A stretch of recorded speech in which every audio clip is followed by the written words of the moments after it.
Thank you. Please have a seat.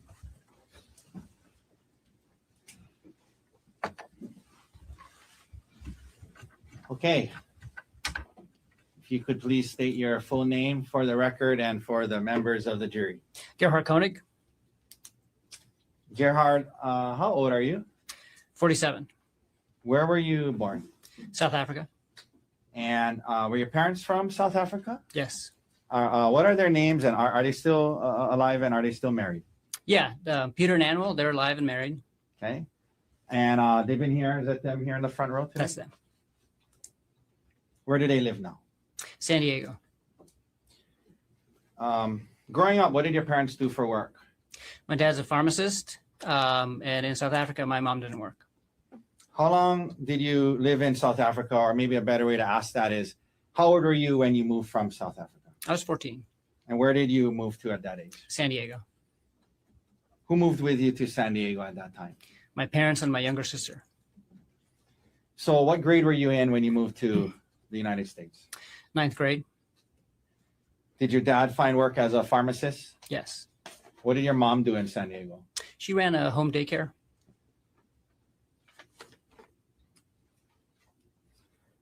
Siblings? Yes, 2 older brothers and a younger sister. What year and what high school did you go to, and what year did you graduate? I went to Rancho Bernardo High School, and I graduated in 1996. By the way, was growing up in South Africa, was English your first language?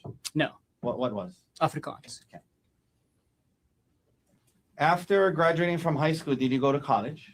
I did. And where'd you go? UC San Diego, What did you major in? bioengineering.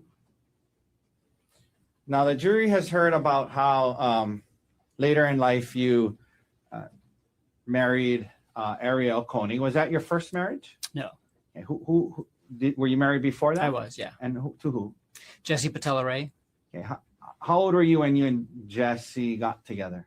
16 or 17, 11th grade in high school. And then how old were you when the two of you got married? 20.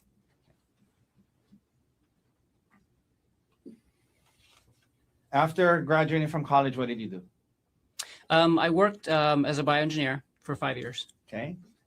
Doing what kind of work? It was a biotech startup company. We were doing tissue engineering. Okay. We don't need to get into exactly what that is, but it's in the field of bioengineering. Yeah. So specifically, we were growing tissue engineered blood vessels. And so we were taking skin cells from a person and culturing them in the lab and growing large diameter blood vessels specific to them so they can use it for hemodialysis access or cardiac bypass grafts. And where were you living when you were doing this work? In Marin County, just north of San Francisco. Okay. In California, but up by San Francisco. Yes. Did you and Jessica have kids while you were working and living in San Francisco? Yes, 2 kids. What are their names? Ophelia and Emil. And what years or how old are they? Ophelia is almost 25, and Emil is 20. Now, the jury has heard that you're a medical doctor. After doing this work in tissue genesis for a while, where'd you go to medical school? At the University of Pittsburgh in Pittsburgh, Pennsylvania. And is that a good medical school? It is. It has a really good reputation, yeah. So Ophelia and Emil were born before you started medical school? Or? Yes. Okay. Yeah. Why did you choose Pittsburgh? Because of the reputation of the school and because the cost of living in Pittsburgh was low. Okay. And you had the 2 young kids. The two young kids, and I wasn't going to make any money, and it was a great place to go to school. Did you graduate from medical school in 4 years? Yes. What year did you graduate from medical school? 2010. After graduating from medical school, what did you do? I did a 1-year internship, and then I did a 2-year research fellowship. What was the research fellowship in? It was an NIH-funded fellowship at the University of Pittsburgh, and I did mostly blood transfusion research. Specifically, I was working on autotransfusion. It's when you take a patient's own blood that they were losing in the operating room, and I was figuring out ways how to give it back to them safely. Okay. Did you and was that in the Pittsburgh area? Yes. Did you eventually do a residency? Yes. And in what field did you do your residency? Anesthesiology. If you could explain to the jury, what is anesthesiology? I mean, we all kind of know what it is, but generally, I mean, but how do you define anesthesia? Yeah, anesthesiologists are, it's a specialty of medicine, and we're trained to acutely treat organ system failure and techniques to limit pain and awareness. And so basically what we do is we take care of patients that are either very ill or injured, and we keep them alive until they can get patched up. And we make sure that they don't feel or remember anything. Okay. And why did you choose anesthesiology for your residency, and did you enjoy it? Oh yeah, I loved it. It's all hands-on, which is kind of what my personality is and my background in engineering. So I like that about it. Okay. And yeah, I mean that was So you enjoyed it. yeah. Now, what years were you doing your residency in anesthesiology? 2013 to 2016 And where was your residency at? in Pittsburgh. Now, you mentioned your residency 2012 to 2016. Did you at some point you and Jessica got divorced? Yes. Or approximately when was that? Or when did you separate? We separated in 2014. Yeah. During your residency. Mm-hmm. Yeah, after 15 years of marriage, and we try to make it work. We got married very, very young. Okay. Did you after that you guys were both living in Pittsburgh? Yes. And were you involved in Emil and Ophelia? Oh yeah, 50-50 custody. 50-50 custody. Mm-hmm. You finished your residency in 2016. What did you do for work when you were done with your residency? I was hired as an anesthesiologist by UPMC. I worked at UPMC McGee Women's Hospital. And then I was also hired by University of Pittsburgh as a part-time assistant professor. As a part-time what? Assistant professor. Okay, so in terms of your work that you were you doing clinical work, actually treating patients in the hospital? Yeah. So 4 out of 5 days, I was doing clinical work, anesthesiology, and basically 1 day a week. So 20% of my time I was doing teaching and research. And so teaching, who were you teaching? Anesthesiology residents, mostly at the hospital. And for the last 3 years that I was in Pittsburgh, I was the site director for the anesthesiology residency at my hospital. So I was in charge of the teaching of the residents at the hospital there. And that was all in Pittsburgh? Yeah. Okay, now, after separating from your first wife, did you at some point start dating again? Yes. And did you try out dating apps? Yes. How'd that go? I used some free dating apps in the beginning and met some people and finally signed up for a paid app, eHarmony. eHarmony. Mm-hmm. And after you signed up for eHarmony, is that how you met Ariel? Yeah, she actually found me on there and we connected on there and chatted on there for a little while. And I think we connected in February of 2016, and then we met in the bar at the end of March 2016. Your first time you met her, first date-ish, what you want to call it, was at a bar? Yes. In Pittsburgh? Mm-hmm. Okay, and then did you guys continue to see? Yes. Is that a yes? Yes. Okay, sorry, I should correct you. And after that, did you guys continue dating? Yes. I think you said you met in 2016? Yes. When did you and Ariel get married? 2018. Between 2016 and 2018, where were you living? We were both living in Pittsburgh in like kind of different suburbs of the city. She lived north of the city, close to where she worked, and I lived kind of to the west of the city. We were about an hour apart, but so we spent 1 week at my house with the kids when we had the kids, and then we'd spend 1 week at her townhouse up north. And that was in Pittsburgh? In Pittsburgh. Okay. Yeah. And you were working in the job you just described to us? Yes. Now, after your first divorce, you had 2 kids. Did you want to have more kids with? I did. Yeah. Ari? Yeah. Okay. Yeah. I had that in my profile on online dating and. That you wanted to have more kids? Yeah. Okay. And did you and Miss Konig have kids together? Yes, 2 kids. And what are their names? And tell us when they were born. Olin was born right in the middle of COVID, May 2020. Okay. And Vigo was born just a few weeks before we moved to Maui in 2023. Just a few weeks before Maui? Yeah. Okay. In 2023. Yeah. So you guys are still living in Pittsburgh when, well, at least Olin, 2020, you guys are in Pittsburgh. Did there come a time when you and Ariel decided to make a move and move to Hawaii? Yeah. Tell us about, why that came up and what was the interest and if it was a joint decision. Yeah, it was a joint decision. And this is something that, we kind of bonded over ever since we met. And we both love Pittsburgh and love the city and the town and Steelers fans, but we wanted to move somewhere where the weather's a little nicer. She knew I had family in California. And so we had talked about that for a while. And then after we started having kids, we started talking about it some more and realized that actually our main priority is safety and just finding kind of a place where we can raise our kids in a safe environment. What do you mean by safety? Just like the random gun violence, like school shootings and things like that, were really concerning for us. We wanted to go to somewhere where that's relatively rare or less of a concern. How did you guys decide on Maui? I came to Oahu actually once during residency, when I was doing my research fellowship, and just kind of fell in love with the atmosphere. There's just kind of a joy to life here, and the tempo is just different than anywhere else that I've been in the United States. Okay. So you guys decide on Maui. Well, and then we went to Maui for our honeymoon and our friend's honeymoon too, and that's kind of how we got introduced to Maui. Got it. Now, you said that it was a joint decision about kind of putting the kids first and safety. Yeah. Was it gonna moving from Pittsburgh to Maui? Was it going to have an impact on both of your careers? And let's start first with yours.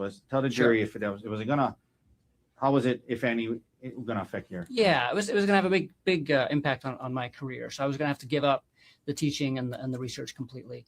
And my job in Pittsburgh was at an academic medical center. And even when I wasn't working for the university, I was interacting with students and residents and things like that. And on Maui, Maui, it was just going to be like a clinical. Community hospital and so kind of very, very different. And what about the research part of your job? Yeah, so I have to give all that up. And you're willing to do that? Yeah, we were basically committed, both of us, to going somewhere where we could focus on the family and slower pace of life, at least until the boys were out of high school. Okay, so now you just shared about the effect it was going to have on your career. What about Ariel's career? Explain to that. She talked about being, at least for a while, in the nuclear industry. So when this decision was being made about moving, what was going on with her career, and what was her how was this gonna affect her? So by the time we made the decision to actually move, which was like in the summer of 2022, it actually didn't affect her career that much. If we had made that decision earlier, it would have had a much bigger impact. Why wasn't it going to affect her career that much? So she was working. So before COVID, she was working 100% in-house, full time, and then during COVID, her job went remote, like most people's jobs did. And then during COVID, we also had Olin, and she realized at that point that she didn't want to go back to working in person again. That she felt she could accomplish a lot more at home, working and just be much more efficient. And it also allowed her to just be home more with the kids and the family. Was she still was she still in the nuclear industry when you guys decided to move? No. So and then she actually quit her job a few months before we started talking seriously about moving. Okay. And she was applying to jobs at software companies and other industries and nuclear as well. And then we decided to move, and so this was all kind of happening at the same time. Okay. And was she able to get this job? She talked about a TerraPower that allowed her to work virtually? Yes. And so she was actually hired, I think, like as I was interviewing in Maui, she got hired at TerraPower. So she started her job at TerraPower while we were still in Pittsburgh. Okay. But they were going to allow her to. And then after the move, yes. So she got a fully remote job based out of Pittsburgh for this company that's based in Seattle. And then we moved to Maui, and then she kept working for the same company. Okay. I want to ask you, Emil. So yes. Ophelia is older than Emil? Yeah. Okay. So, but when you guys start thinking about moving, how old was Emil, and how did that factor into the timing of when you were going to move, and Yeah. and if?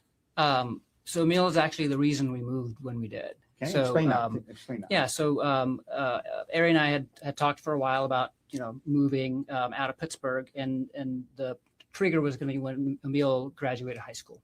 You guys are waiting. You guys are going to wait till he graduates. Yeah, because we didn't want to leave Okay. him, and we didn't want to ask his mom to, if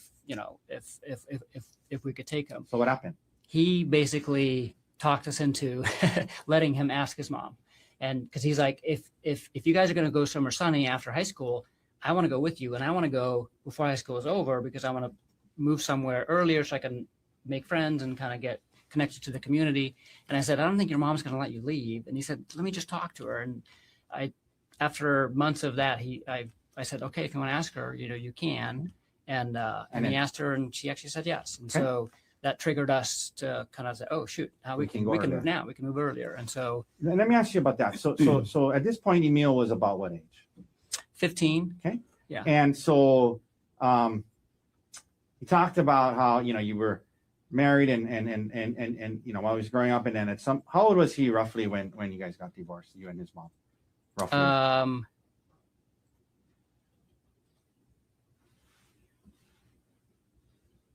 9. Okay. Yeah. And so from when he was born till 9, he obviously very active in his life. Is that right? Yes. And then after that, you had him every other week. Is that right? Yes. Okay. And then come a time now he's 16, and he's actually asking if he can go to Maui with you. Is that right? Yeah. Okay. Yeah. No, we've had a really good relationship. Okay. And so that kind of made the timeline where you guys could go sooner. Is that right? Yes. And what about Ophelia? By the time you guys were moving, was she already over 18? Yeah, she was over, and she had moved out of the house already, and so yeah, she didn't come to Maui with us. Okay. Now, so when you first moved here, did Emil then finish high school on Maui? Yes, Maui High. We heard about how Miss Konig's parents, or Ariel's parents, also moved to Maui. How did that happen?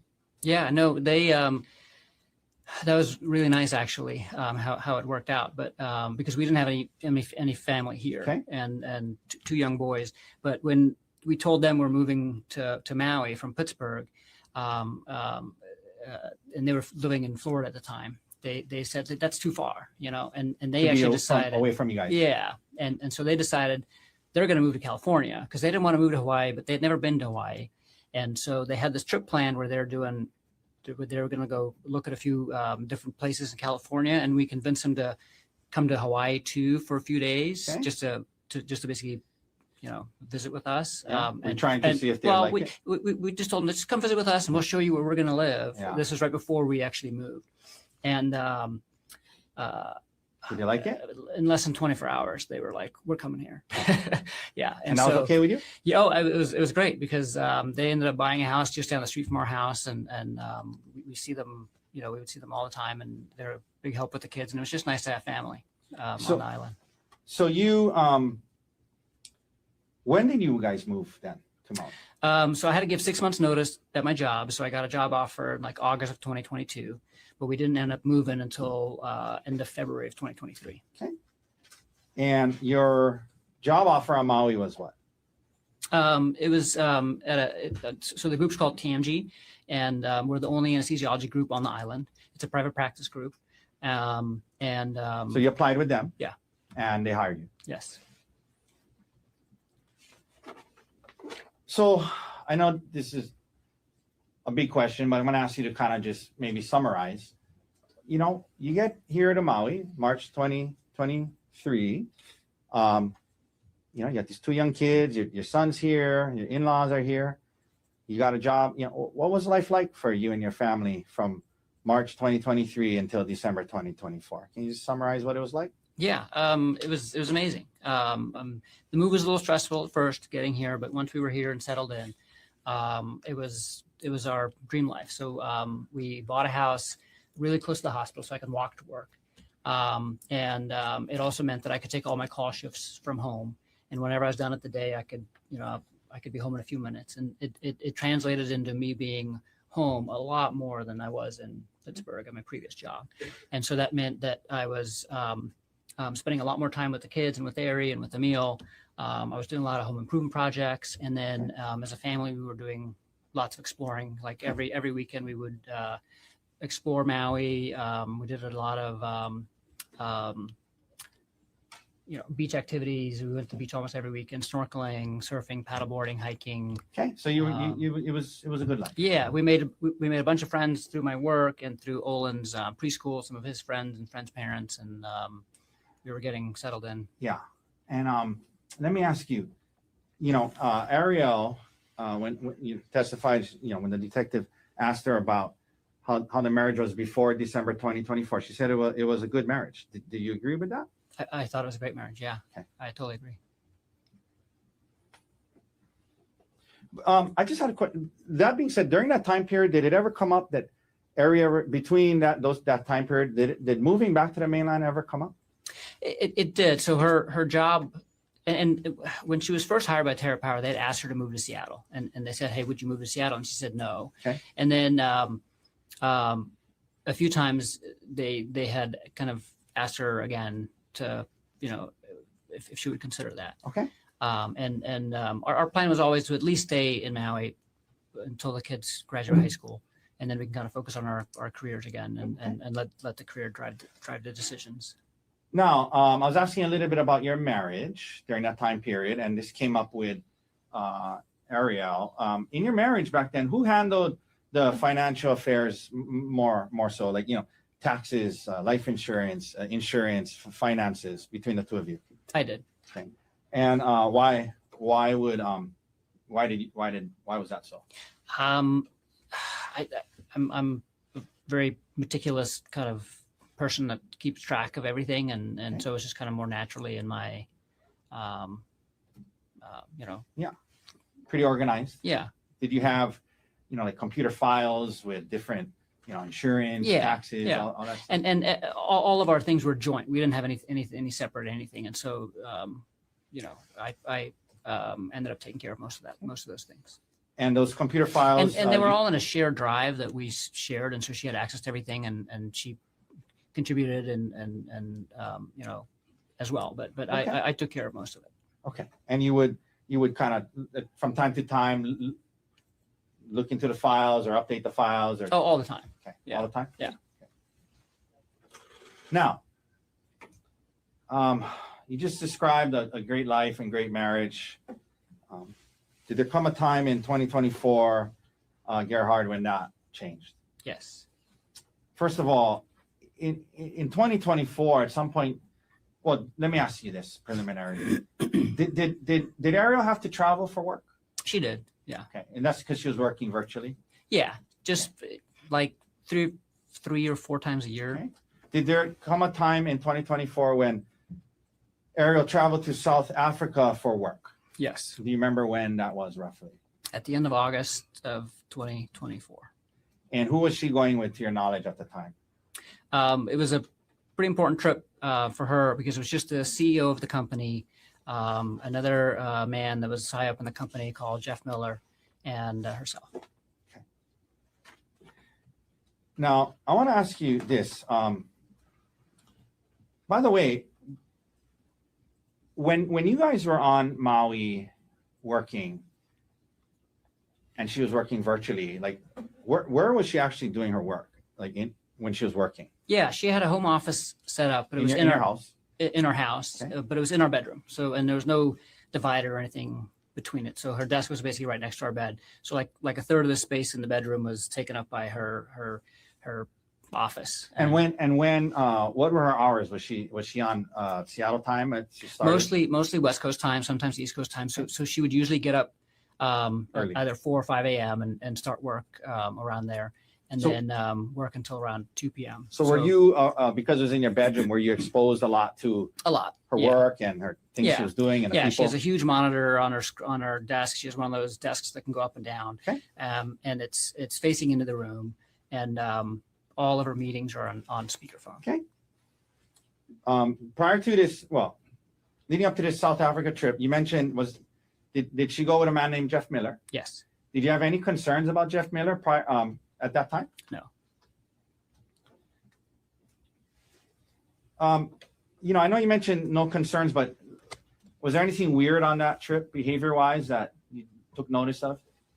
The South African trip. Yeah, it was a really quick trip. It was just 2 nights. But the one weird thing was that on the second night, I remember noticing that she never contacted me at the end of the day, and that's kind of out of character. Whenever she went on work trips, she would always kind of check in at some point. At the end of the day, even usually we would check in several times during the day as well, and just do text. We would text a lot.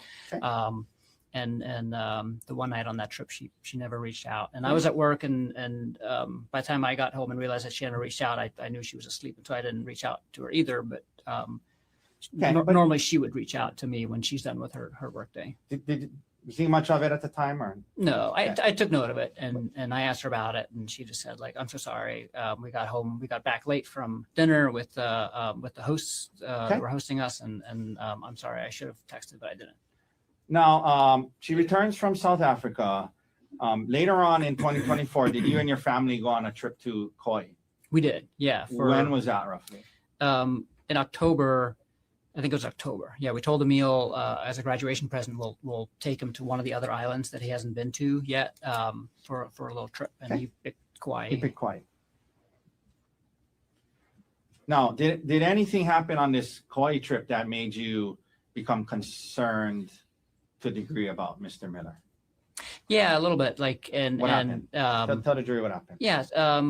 So we were there at the end of I think from like Thursday to Monday or something like that. So it overlapped with her work week a little bit, and she was able to take most of the time off, but there was a few meetings that she still had to do that she couldn't. And so and they're early morning meetings because they were West Coast time, and I just overheard her talking to him on the phone and from the other room, and it just seemed that they had a very familiar tone, more so than what I was used to, the way that she used to talk to him and the way that she talked to her other work colleagues. Now, you get back from Kauai after the trip, from October to December. Did you notice any other red flags or concerning behavior? Yeah. So what happened? The only thing that I noticed was that she was constantly on her phone. She was just constantly on her phone. Was that more so than usual? Yeah, much more than usual. And she would hide the screen from me. So what do you mean by that? Like, if you're sitting next to somebody and they're on their phone, like, you can just notice that they're sitting in a way. They're constant. They're always just like moving their. What if you like walked into a room when she was on? Yeah, when I walked in the room, she would turn the screen off or turn her phone upside down. Did you ask her about it? I did several times, and she would always say, "I'm talking to Gianna. I'm talking to Gianna," which is her best friend. Who's Gianna? Gianna's her best friend. Okay. So you did ask her about it a couple of times. Yeah, more than a couple. And you continue to see this concerning. Well, was this behavior concerning to you? Yes. And I was curious. Okay. I was concerned. You're right. And did she told you it was, don't worry, it's just Gianna? Yeah, and she was like defensive about it. Okay. Now, what did that lead you to do in early December? All this behavior, red flags. No, when she kept doing it and she kept being defensive, I unlocked her phone. Okay. And while she was sleeping. Now, do you recall when you did this? There's been talk about a San Luis Obispo trip, right? Were you guys going to go on a trip in December? Yes. And with who? With our friends Brant and Gianna. And so what day of the week were you going to leave for the trip, if you recall? So Ari and Gianna were going to be there on Wednesday. Okay. And Bryant and I were going to join them on Thursday. So the And then girls we are were- going first. Yeah, To and then we're spend- all staying there until Sunday. The girls are going to go spend a night together. Yeah, so they had like a girls' day planned, and they wanted to just go for the first day. The trip was mostly for Gianna's birthday. So that was going to be on a Wednesday. When did you look into her phone? On Monday night. Right before the trip, a couple of days before the trip. Yeah. So tell the jury what you discovered. So Monday night, when I looked at her phone, I went to the screen time application on the iPhone, and then I noticed that the app with the highest usage was an app called WhatsApp. And I was What is WhatsApp? WhatsApp is a communications app. So it has texting, it has voice calls and video calls. So instead of using your phone's built-in texting or voice or video, you go through WhatsApp. Okay. And it's separate from the phone. So then once you saw that? Yeah. So then Well, first of all, I mean, was that surprising to it you? was. I had not seen her on WhatsApp at all over the previous months, and so I was very surprised about that. And then I also saw that she had turned off all the notifications for WhatsApp, so she had everything silenced for Okay. WhatsApp. And then it wasn't like on the main screen; it was like a couple pages over in a folder, so it was kind of hidden. So did you open the WhatsApp? Yeah, so I opened the WhatsApp. What did you see? And there were 2 conversations with Jeff Miller. And the way WhatsApp works is that your account is always linked to a phone number.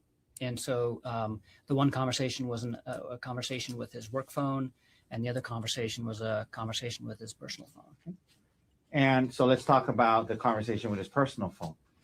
Tell the jury what you saw. Yeah, it was. So what I saw. So this was Monday night. What I saw was that the messages from Monday and from Sunday, so the previous 2 days, it was like a full-on conversation the entire day long, and it would start day long? off. Yeah, and it would start off at like 2 a.m. Hawaii time. So and Jeff Miller lives in Maryland, and he travels extensively for work. Like he probably travels 3 out of every 4 weeks, and I know this because I'm always hearing them on the phone and talking about that. So basically, wherever he was, he'd be texting her good morning, but it wasn't just like a good morning text. It was like 5 or 6 texts. It's like a whole, like a good morning. I had a great, I slept great. I'm looking forward to the day. I hope you're sleeping great. And then at like 5:45 a.m., her good morning. She would be responding. She would respond, and then the whole day long, like, this is where I am. This is what I'm doing. This is what I'm thinking, until good night at the end of the day. And that was for Sunday and Monday. Okay. So for the 2 previous days. So Sunday is a weekend, right? Right. So you Yeah, saw on so a it was- Sunday. We saw the text from December She's 1st. I'm at work. I'm on call for the weekend, and she's at home decorating and hanging out with the kids and texting him all day. Text him all day. Okay. And then go ahead. when I scroll back past that, it's very strange because then between, so the thread was created on June 4th or something like that, because WhatsApp puts when the thread was created in the app. Okay. And there was no messages between June 4th and August 30th, which was like a few days after the South Africa trip. And then between August 30th and Sunday, it was very strange because there was like fragments of conversation or little short things, and then mostly just pictures and songs and links. And it was basically Jeff sending her a bunch of pictures of himself, a bunch of song links that she had saved, and her sending him like a bunch of pictures too of Did you when you said it was strange because there was things missing? Did it seem to you like things were being deleted? Well, yeah, because obviously that was. I mean, there was an abrupt cutoff between like what's before Sunday and Monday and that conversation and everything else that was on there. Let me ask you this. Seeing all of that, here you are a couple of months now, you had some suspicions, some red flags, asked her about it a couple of times. She denies it, defensive. Now you open it up and you see this. Yeah. Tell the jury how you felt. How did it make you feel? I was devastated. there's obviously something going on, and So I didn't know what to do. okay. So what did you do? So I had actually started using WhatsApp myself when we moved to Maui, because that's the main communication platform that the anesthesiology group uses, and so I was using it every day, communicating with the rest of the group and during our business meetings. And so I knew that WhatsApp, since even though it's primarily an app on your phone, there's a web interface. You can log into WhatsApp on your computer through the browser as well, and it'll basically just duplicate everything that's on your account. And then what did you do the next day? So I took her phone upstairs to my computer, which is in the hallway upstairs, and I logged into her WhatsApp on my computer. So you could watch her. So I could activity. see, because yeah. Okay. You mentioned being devastated. I mean, prior to this, did you have any, aside from, we talked about the red flags, but marriage-wise, I mean, everything seemed okay? Everything seemed fabulous. We were we were very happy together. No red flags in terms of the marriage itself. Okay. So now, you want to learn more. You go into what do you call it, like detective mode, kind of? Yeah. Okay. So now you logged on and you're able to watch her. And did you do so the next day? Yes. Excuse me. Yes. Tell the jury what you saw the next day? So the next day, it was basically the same type of thing that they were doing on Sunday and Monday. So, they start off by saying good morning, and then, just wasn't communication the entire day. But this day, she started deleting messages. And so one of the first things that she did is she deleted all of the messages from Sunday and Monday. Okay. So when you went, make sure you put the mic a little closer. So when you saw the messages the night before. Yes. And now you're looking at it on the computer next day, and those messages you saw the night before are deleted? Yes. Okay. And then what? And then I saw them communicate kind of in real time, because I could see it pop up on my screen too. And, as soon as the conversation proceeded, kind of passed, she would kind of keep deleting the previous messages. So she was not deleting them in real time, but throughout the day, she was deleting the previous messages. And the content of the communications and what was being deleted, again, was it concerning? Yeah, I mean, it was the same type of conversation that she was having with them on the previous 2 days, which is not a conversation you have with a coworker. This is a conversation you have with your spouse. I mean, this is and after watching that all day long, what did you conclude? I mean, in terms of what was going on, did you believe? I mean, she was having an affair. Okay. Let me ask you this: while that was, did you because she was deleting these things, did you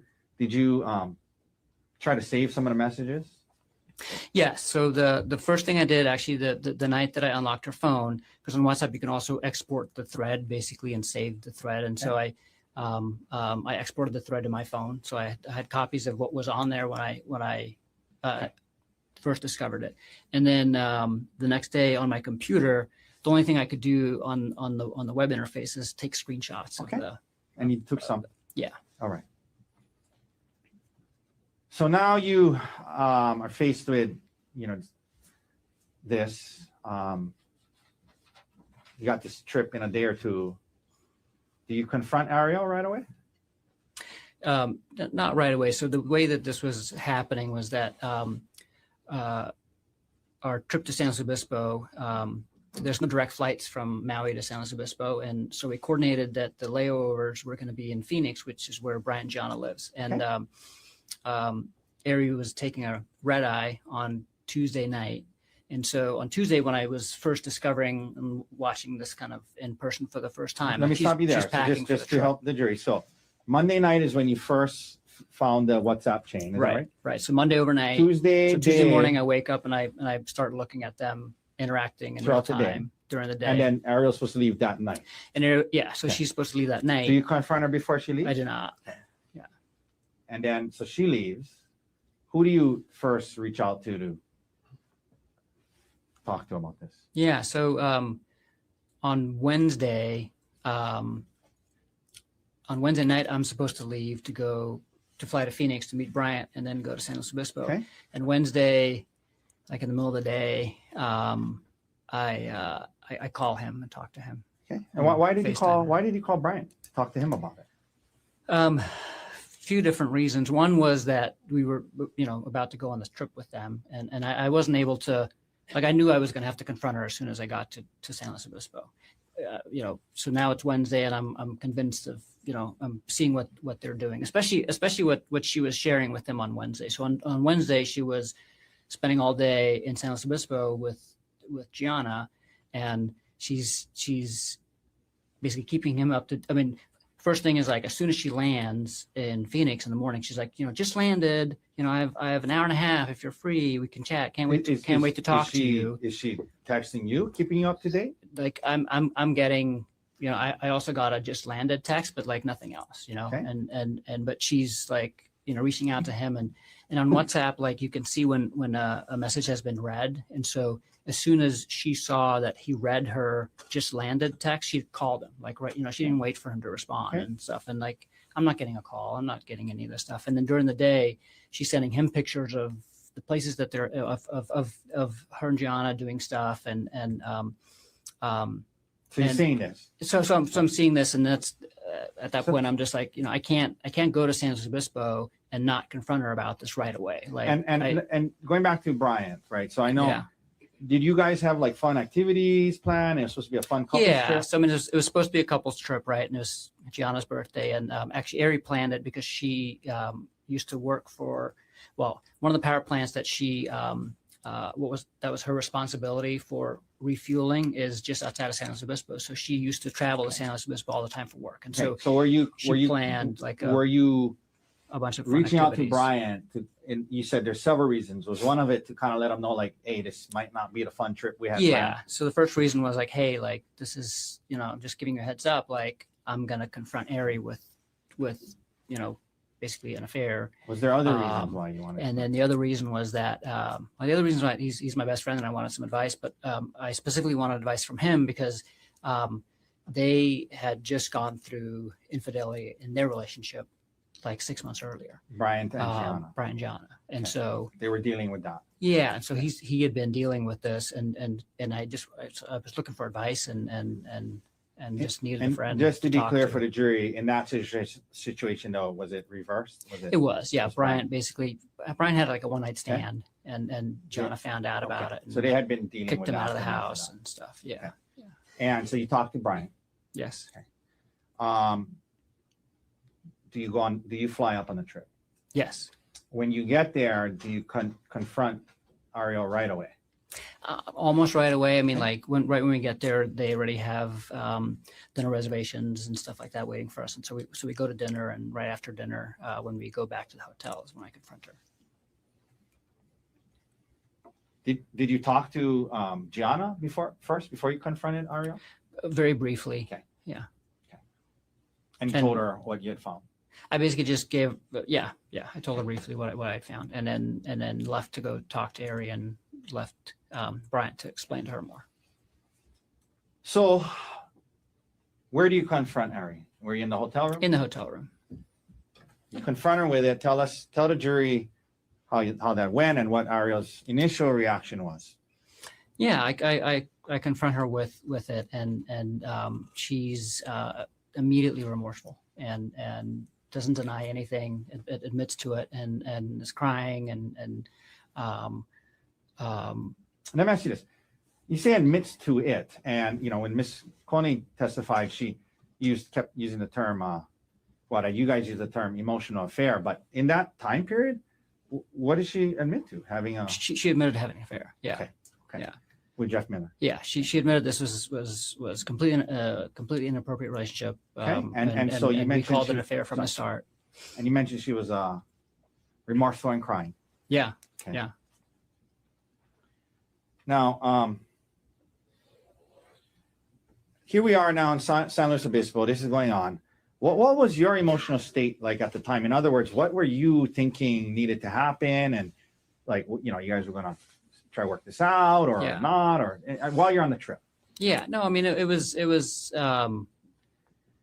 tough. I mean, a lot of emotions for sure, but Brian and John were really helpful. And we were away from the kids and away from work and away from everything else, so we can kind of just focus on this. Okay. And you guys reached some kind of conclusion as to whether or not you guys were going to break up or what? Oh, yeah. So yeah, we both wanted to work on it. We both, well, she basically said, like, I'm so sorry, I can't believe I did this.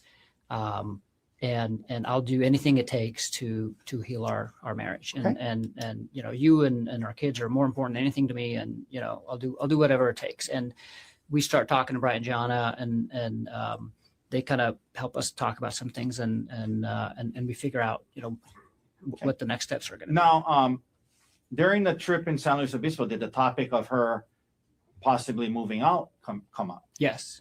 And, Yeah, that was one of the big conversations we had. And did you guys settle in on, okay, she's not going to move out just right now, we're going to try? Yeah, so I preferred for her to move out. You mean like break up? No, we were both committed to working on the marriage, but and this is what Brian and Jana did too. So Brian ended up living in a hotel for like 3 months, and it helped them just focus on the affair and healing from the affair. And then they kind of moved back and kind of, you know, start working on everything else. And I felt that was, you know, an ideal solution. Did she want to do that? Well, both of us, we decided together not to do that. And because we had, you know, the two big complicating issues for us was one, our two little boys. So we, at the time, they were like 1.5 and 4. So at this time when she was having this relationship with Mr. Miller, how old were the boys? 1.5 and 4. Okay. And you're saying, obviously, if she moved out, it would have been traumatic on her. Yeah. So we didn't want. Okay. So you guys, it's okay. You guys decide to not do that, then. Yeah, we didn't want them harmed. Okay. So but let me ask you this: in order for her to not move out, to avoid that harm. May I approach Hannah? Thank you. Excuse me 1 second.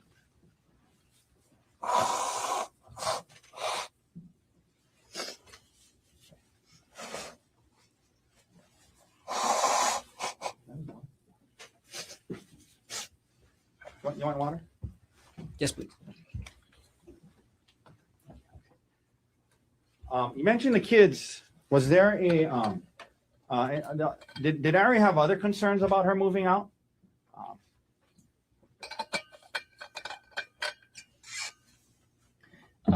Yeah, and the other concern, and again, this is a joint decision, is that we wanted to protect her reputation with family and friends, and so Bryant was able to move out, and really nobody else knew. It was just Ari and I actually that knew, and that was it. So in other words, if Ari moved out on Maui, you talked about you guys had formed a pretty good close group of friends. Her parents.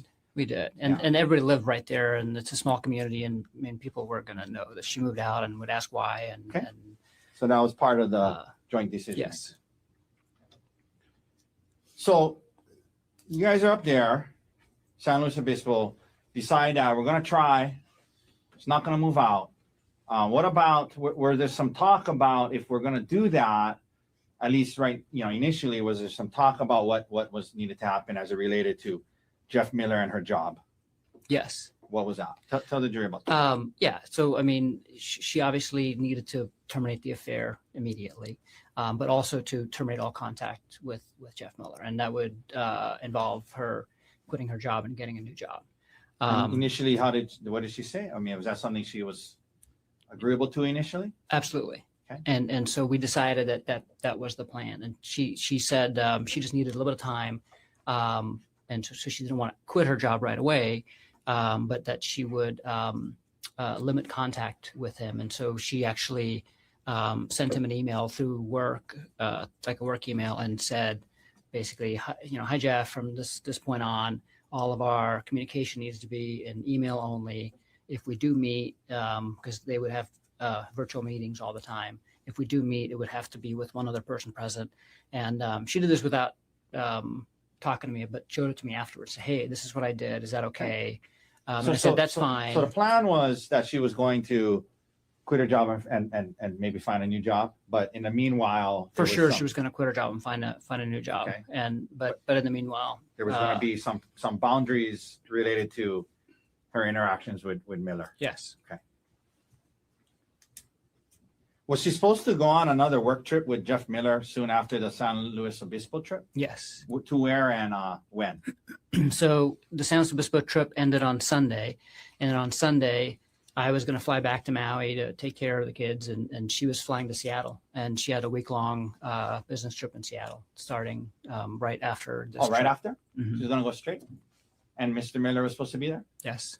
Did you later learn anything about the hotel situation related to that? Not even later. It was. I mean, so while we were in San Luis Obispo and while we're still talking about all these things, she, I told her basically, I'm not okay with you going to Seattle. And she said, no, I totally understand. And she said, I'm going to cancel that trip. And she admitted that she had changed her hotel from the hotel that she was supposed to stay in with her primary team that she works with at Terra Power to the hotel that Jeff Miller was in. And they already had dinner plans for Sunday night. And then she canceled that trip. But she canceled all of that. So she told work she had a family emergency and couldn't go. And so we flew back together to Maui on Sunday. You get back to Maui on Sunday, and you there was some kind of initial conversations about what needed to happen with her job and whatnot. When you get back to Maui, are you still kind of just trying to figure out how to deal with this whole situation? Yes. Did you tell anyone other than Gianna and Brian? No. And was that for the reasons you talked about earlier about Ariel's reputation? Yes. But you did. We saw the email that you sent at some point to Mr. Miller's wife, right? Oh, yeah. And I did that in San Luis Obispo. Yeah. And that was in San Luis Obispo. Okay. Mm-hmm. Yeah, that's the day that I found out. Yeah. And that's not true. That's the day that I confronted her about it. And why'd you do that? I just felt that if I was in her shoes, I would want to know. Okay. Okay. So now you get back to Maui, and to your knowledge, immediately after was as far as you knew, Ariel limiting contact with Mr. Miller? Yes. Did she ever start to look for a new job? Yes, right when we got to Maui, she was updating her CV and her LinkedIn profile and looking for jobs. All right. At some point, did you start listening to some audiobooks and trying to get some advice about how to heal from this? Yes. And what did you learn from those books about what, was necessary if you guys were going to even have a chance at this? Yeah. Listen to several books and talk to Bryant a lot. And there's a lot of different things that the books recommend. But the five main things are basically, the first is always to terminate the affair, obviously, and terminate all contact with other cheating spouse. Okay. And all the books talk about, if this is something at your workplace, you need to, quit your job or move departments or something like that, because it's something that's commonly happens between coworkers. And then the second thing is that, the cheating spouse needs to put in the work to understand all of the damage that they've caused to the relationship. And because it's not immediately apparent, just how deep the trust issues are going to impact things, and potentially putting the family dynamics and the kids at risk and things like that, and all the different ways that you hurt your spouse. And so that was the second thing. The third thing is, was there anything about privacy? Yeah. So one of the main things is actively rebuilding trust, and that means that you're going to have to proactively give up privacy and then also tolerate some invasion of privacy, meaning basically you need to tolerate if your partner is saying like, hey, can I see your phone, for a sec and see who you're talking to, or hey, I can I see who you're emailing, so Not get defensive. and not get defensive. Yeah. Okay. Now, and did you discuss those things with Ariel? Yes. And what was she doing these things? In the beginning, and then very inconsistently the rest of the month. Very what? Very inconsistently the rest of the month. So she was kind of initially willing to do some of these things, but then seemed to become unwilling. Yeah. So basically, it seemed like her whole attitude changed really within a few days of us getting back to Maui. Tell us about that. She started minimizing the affair and trying to say that it wasn't like a big deal. And she started blaming me for the affair and just saying like, well, you caused some of these things, and some of the, telling me some of the things that I was doing that, potentially contributed her doing. Was she open to your questions about, hey, let me see your phone, or who are you calling? Like on and off, she would get defensive and get irritated at me, basically asking those things. So when she was kind of now backing off of some of the things you guys initially agreed to, did that cause you to kind of go into detective mode again and look into, try to obtain more information about the extent of her relationship? Yeah. Okay. And yeah. What new information, if any, did you learn at that point?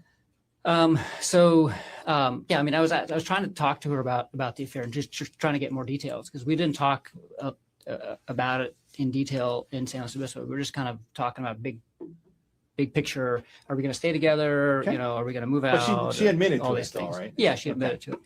And then later, a few weeks later, I was looking, and the two main things that I found out.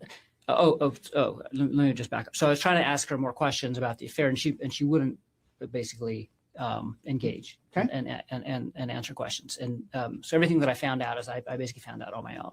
And I found out that when they were in South Africa on our phone bill, actually, there's records of them texting just through regular text, like up through past like 10 o'clock on that night that she never got back to me. Okay. And then again, like a 1 minute phone call at 5:30 the next morning, local time. And I was like, that seems odd. And then in that combined with in the work thread that they had on WhatsApp, not the personal one, the work one, the next morning, they're talking about work stuff, but then they're also talking about how they can barely stay awake and they're both so tired and so it made you wonder. Yeah, I just. Okay, what else did you learn? What else new things did you learn? And then the other thing was just the sheer scope of the number of deleted messages, because I saw that WhatsApp has a statistics area where you can go to for the app that shows you how many total messages have been sent or received since the last reset of the app, and she had deleted over 10,000 messages during that time. Over what period of time? I'm assuming during, so the thread was created on June 4th, and I'm not sure when. She said that the affair started after the South Africa trip, is what she admitted to me. So it was either over 3 months or 6 months. And you just start doing some but it's like 50 to 100 or like 60 to 120 messages a day. If it's averaged throughout the whole day, and then 19 hours of phone and video calls too. Okay.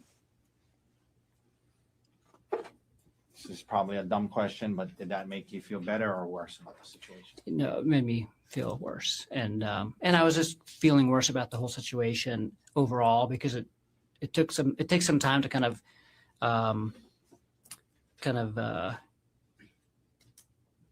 process all the emotions involved with it and realize all the implications of this. Yeah. Let me ask you this. I was getting worse definitely in December. The new information that you discovered, did you discuss it with her or try to? I tried. And how did that go? She really wouldn't engage about anything with the affair. She kept saying like, stop asking me questions. It feels like you're asking me 21 questions, like, things like that. After, this new information, and now it's kind of seems like it's regressing, her attitude, Did you ever ask her to move out in December again? I did. Tell us how Um, many times 2 times. and what happened.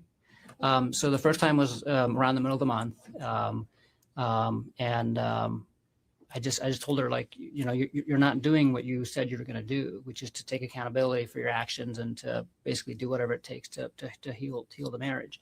At that point in time, she became very apologetic and said, "I'm so sorry. Like, you know, you're right. Like, Okay. I'll do all those things."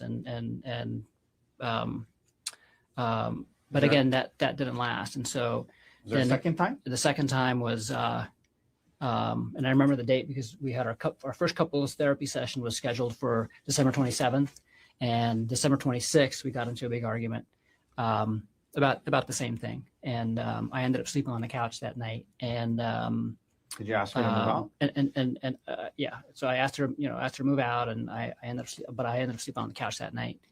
Okay. And again, okay, so Yeah. so when you would bring up moving out, then she would say, "Okay, I'm sorry," and she would say she would recommit. On the 26th, nothing Not was resolved that Okay. night. We just kind of got in a big argument, and I left and went to go sleep on the couch. Now, were you having? I mean, you know, again, probably a dumb question, but were you having a hard time with all of this? Yes. Did you?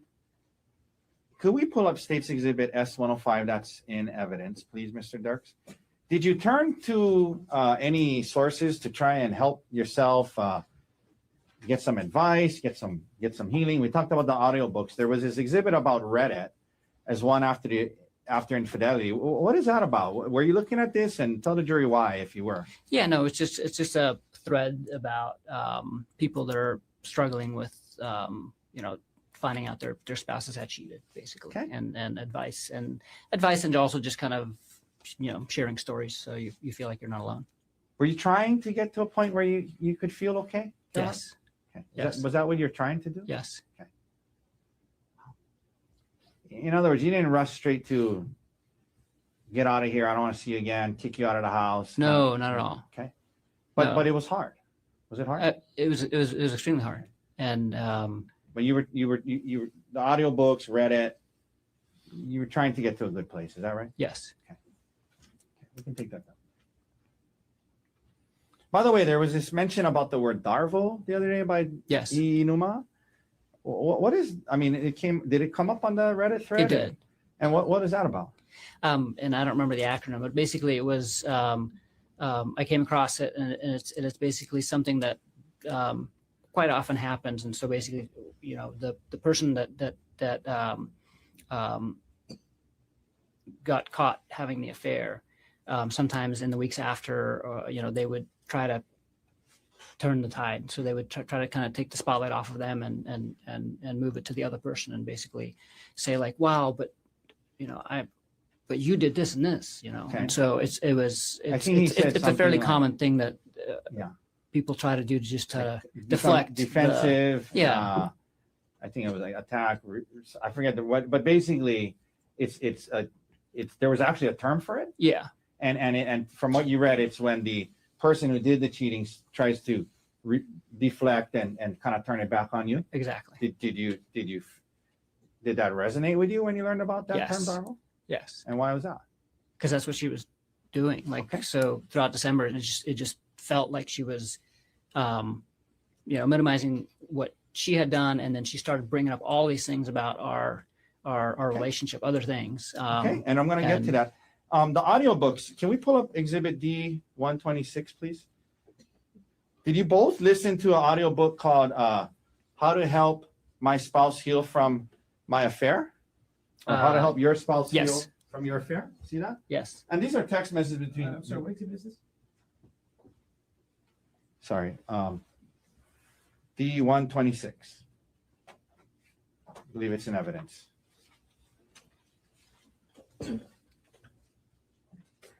It is not. It is. 1 second.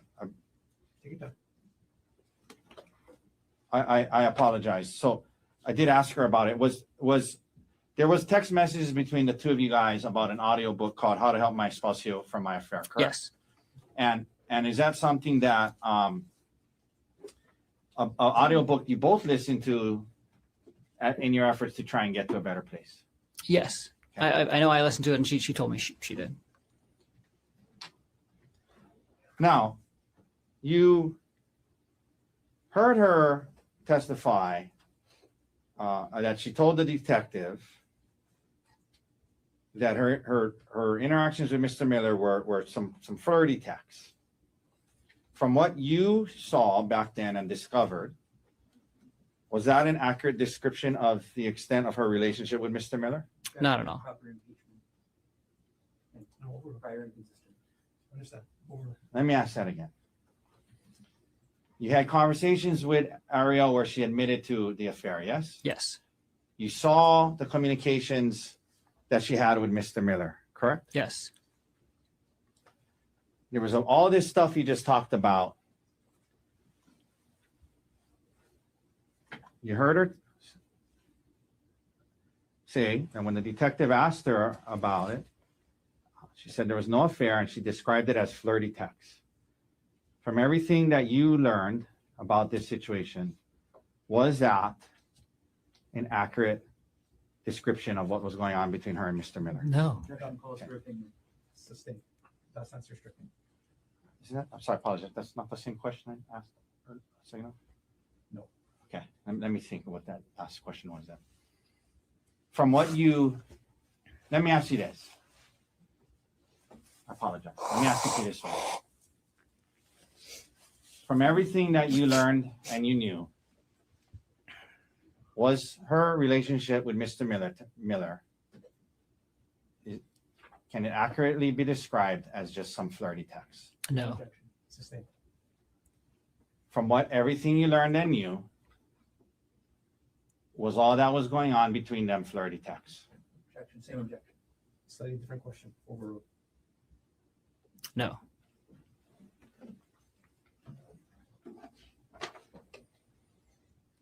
We'll talk to you whenever there's a convenient break. We'll take our. I think we're almost to a good place. Just let me know. Yeah, maybe 5-10 more minutes. Okay, if everyone's okay with that. Anybody okay? Okay. We just talked about the audiobooks. Did she also admit in text messages to you that she had an affair? Yes. Okay.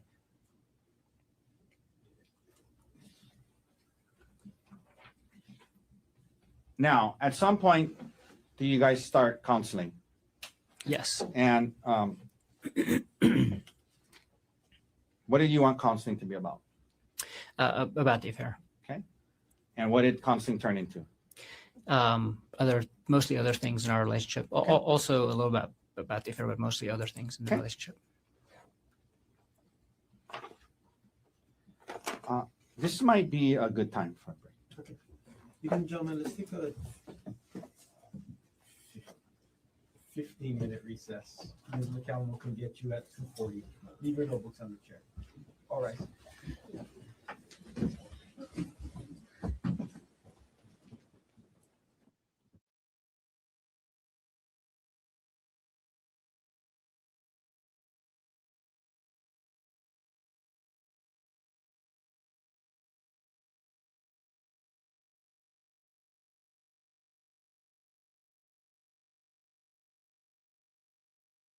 The jury probably like, oh my gosh.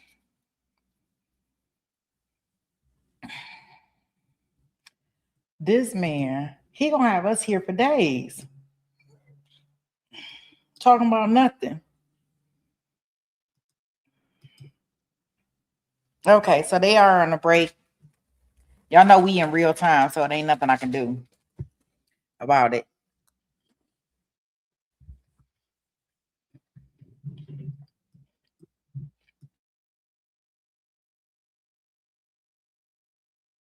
They on a short break.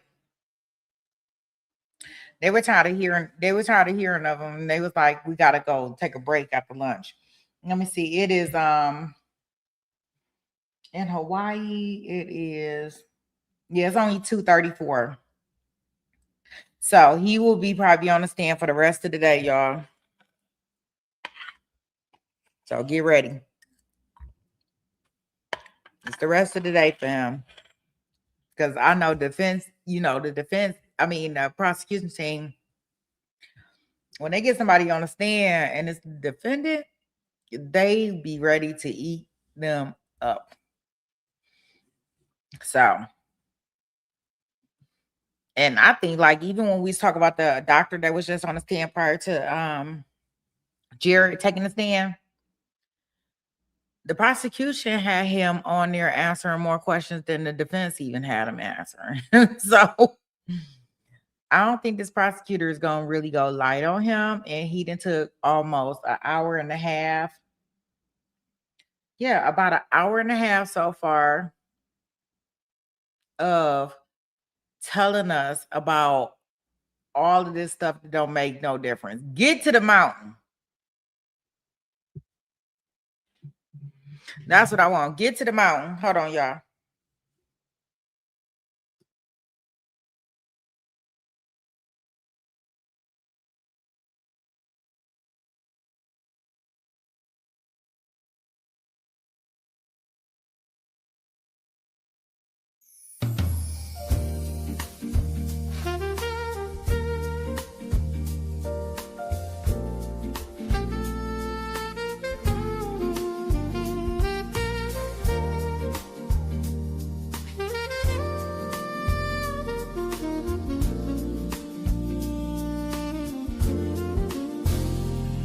When the live stream flickers on and Sweet Pea takes a stand, Lynn is already there, coffee in hand.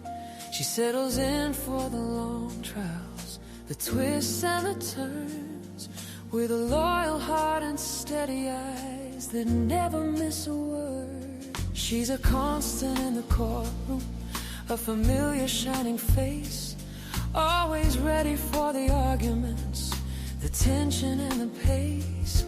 And when the evidence is messy or the stories sound untrue, she leans forward just a little. Lynn knows what to do, 'cause Lynn thinks everyone is guilty, every suspect, every tale. Melody Fair is guilty, she says without fail, but Dr. Rachel shakes her head. Sure, the son is to blame, still Lynn stands firm, her verdict stays the same. Oh, she brings the truth with a calm, steady light, and her presence is a comfort on every trial night. She listens with devotion through each objection and plea, through the cross-exams and pauses. She's where she needs to be, in the sea of courtroom chaos where tempers sometimes flare. Lynn remains unshaken, a voice of reason there. And though the check may chatter and the theories may divide, Lynn's perspective never wavers. She speaks with honest pride. She keeps the room grounded when emotions run loose, a quiet force reminding us she's here to find the truth. Yes, Lynn thinks everyone is guilty, that's just her way.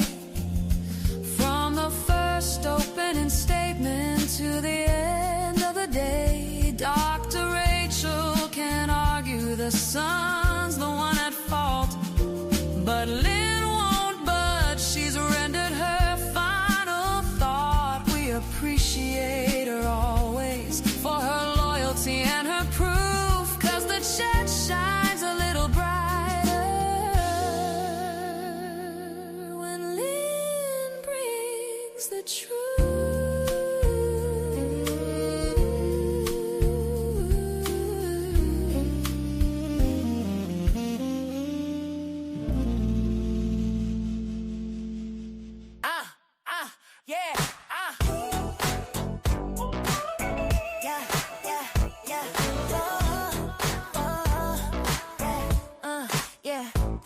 On the freeway, white claw in the brakes. 2 hours there, 2 back, still typing with ease. LA lanes locked, but she don't slow down.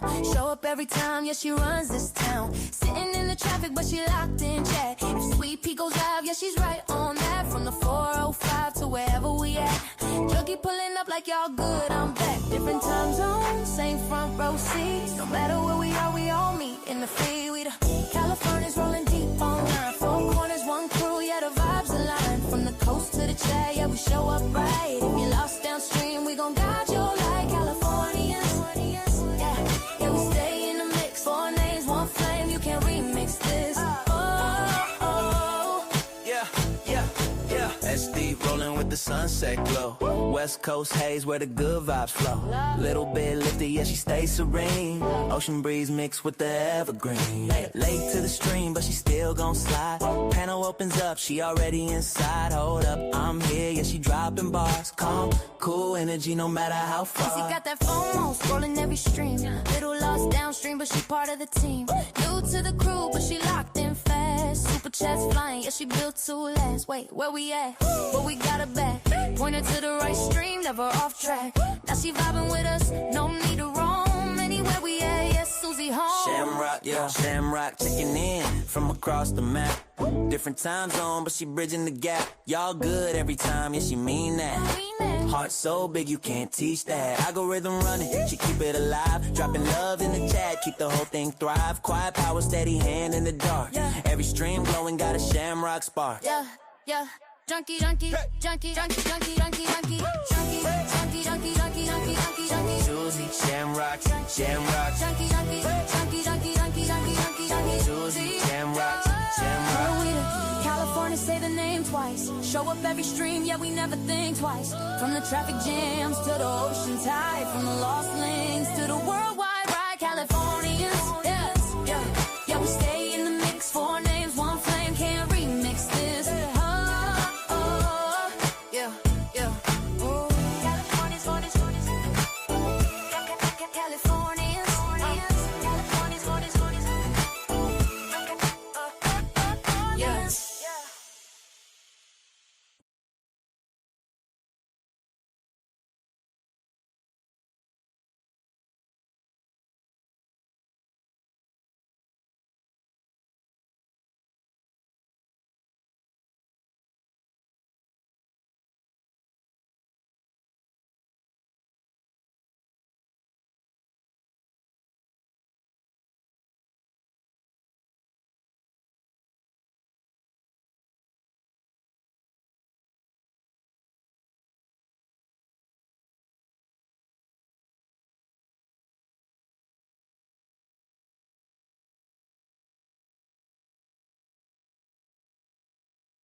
It's after dark, where the filters fall, where we talk about the things you don't say at all. Sweet peas in a chair saying, tell it how it is. We unpack real life, not just courtroom biz. It's opinions, confessions, messy and true. Real talk, real laughs, and a grown-up view. Not gossip, not drama, it's truth with style. You can plead the fifth, but we'll still see you smile. We don't tiptoe around the hard conversation. We break it down with truth and speculation. Therapy, law, comedy, insight. That's what trial talk sounds like at night. Take it to trial after dark, where the real ones speak and the truth hits hard. No scripts, no filters, no playing polite. We say what we think after day turns to night. Turn up the talk, let opinions ignite. Take it to trial. After dark tonight. Film freaks got receipts in the hidden scenes. TYK breaks it down like a thank therapy you, machine. All right, Gerhard, before we get back into the counseling, there were 2 exhibits I wanted to. Topics get deep and Jason walks in with that wise guy grin and the chat yells, here comes the chaos again. So, you know, Gerhard, we're talking about the audio books that you guys would, you and Ariel were kind of reading to get, bouncing off each other and learning from. Did you guys text each other about it? Yes. Can you just look through this text? Look through this document, and let me know, is that a fair and accurate depiction of the text messages you guys were having back then related to some of the audio books you were listening to? After dark tonight. Yes. Okay. Your Honor, move to Konig 160C.25.373. Dr. Gerhard Konig is present in court on the stand and still all four counts of record of business. Auditors are back in the courtroom. Mr. Taki, can you continue on with the direct examination? thank you, Your Honor. All right, Gerhard, before we get back into the counseling, there were two exhibits I wanted to introduce, or at least attempt to introduce. This is exhibit 126. May I approach, Your Honor? Yes. So, Gerhard, we're talking about the audio books that you and Ariel were kind of reading to get, bouncing off each other, learning from. Did you guys text each other about it? Yes. Can you just look through this text and look through this document and let me know, is that a fair and accurate depiction of the text messages you guys are having back then related to some of the audio books you were listening to?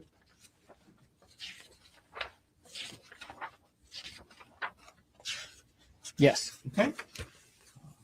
Your Honor, move to admit 126. Mr. Gardner, no objection. Where's the mark for identification as defendant's exhibit D126 is received as evidence? Mr. Dirks, could we please now publish the first page? So if we can blow up this top part here, how to help this one here, Mr. Dirks, please? Yeah. So one of the books that she was willing to listen to was called How to Help Your Spouse Heal from Your Affair, yes? Yes. All right, we can take that down. I was asking you about if she admitted to you in text message about a secret affair. May I approach with 125? Huh? Yeah. There. May I approach, Aaron? Yes. Okay. I want you to just quickly thumb through that and get a quick look at it. Is this a fair and accurate depiction of the text messages between the two of you on December 9th about the affair? Yes. Your Honor, move to amendment 125. Mr. Gardner, no objection. Where has been marked for identification of defendant's exhibit D125 is received as evidence? Can we, Mr. Dirks, publish it starting on the second page for now? Okay, can we blow up the top part? Just that first message, okay? So this, Gerhard, was this a message that you sent her? Yes. You engaged and continued an elaborate secret affair instead of coming to me and asking to work on our relationship. Okay, can we take that down? And then at the bottom there, Mr. Dirks, can we blow up the response? And did she respond to you? If anything, I learned how stupid it was this time and know how to make sure it doesn't happen again. Is that what she texted you back? Yes. Okay, we can take that down. Now, Gerhard, you mentioned starting counseling and how it was kind of, about the affair, but kind of turned out to be more about other things in your relationship. There was evidence the other day about this recording device. Did you purchase this audio recording device? I did. And why did you do it? So what was going on, some of what was going on in December, and it kind of came to a head on that morning right before our first counseling session, Okay. is that she said that, basically she's so upset about other things going on in the relationship that she wasn't sure if she wanted to stay with me, and that, and then she kind of blurted out that Gianna thinks I'm a monster, and she had talked to her mom, and her mom also agreed that this isn't a big deal. And so I was really concerned and suspicious that she was basically lying to them and telling them a completely different version of what was going on in our relationship, and then also what the affair entailed. Okay. And so the audio device was what? So I was like, I have to catch her in a lie, basically. And so it was me like thinking like kind of like an engineer. How do I fix this? And I was like, I fix it by getting more evidence. And so so I bought that in the hopes of basically. So I was going to use it to record conversations that we would have, and then the two of us. And then if things weren't moving in the right direction, I can be like, listen, this is what you said. Listen, like this is what she's telling me, because if she's telling a different story to her mom Judy and to Gianna, Okay. you know, then I could basically catch her in a lie. Did you end up actually using it? I tested it and figured out how to use it, and never actually used it for that purpose. We ended up not ever talking about the affair at home, and that was kind of one of the other things that she was able to do through therapy, is that we were not allowed to discuss the affair at home anymore. Okay. And you know, back at that time, were you just your head was kind of just spinning, and were you just trying to figure out how to get through it? Yes. Okay.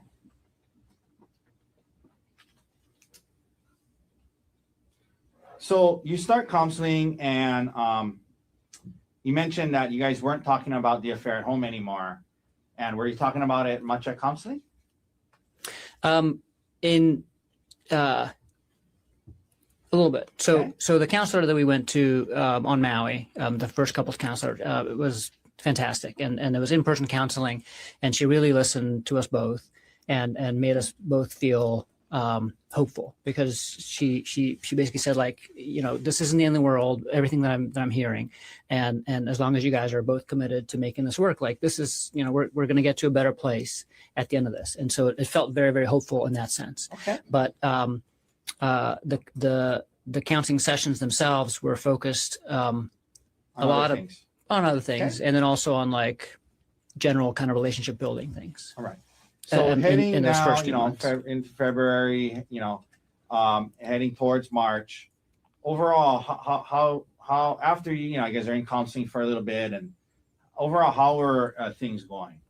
Good, actually. I mean, I felt really hopeful, and in kind of hindsight, I would describe it as taking Tylenol when you're sick, right? It makes you feel better. It's not actually addressing the illness. It's not actually, you know, you're not doing anything about the disease itself, but it felt better because we were learning, you know, communication techniques. We were doing a bunch of exercises to kind of define what we wanted our relationship to be like at the end of this, and things like that. And you We weren't were really also- you mentioned not talking too much about the affair at home. Yeah, and so we weren't allowed to talk about the affair at home and either, so it kind of made home life easier, Okay. in that sense too. Let me ask you Um, this: heading into March, were you still committed to trying to make this work? Yes. Heading into March, were you still hoping that you guys could work through it? Yeah. So now we're into March, and as we've learned, Ariel's birthday is in March. The trip to Oahu, how did it come up? I have to schedule my vacation basically 1 year in advance. So we plan vacation as a group, and we have to cover a bunch of different sites and stuff. And so we have like a vacation lottery like a year in advance. And so I had the week off of her birthday already. Oh, you had scheduled from before? You'd scheduled your vacation around her birthday? Yes. Okay.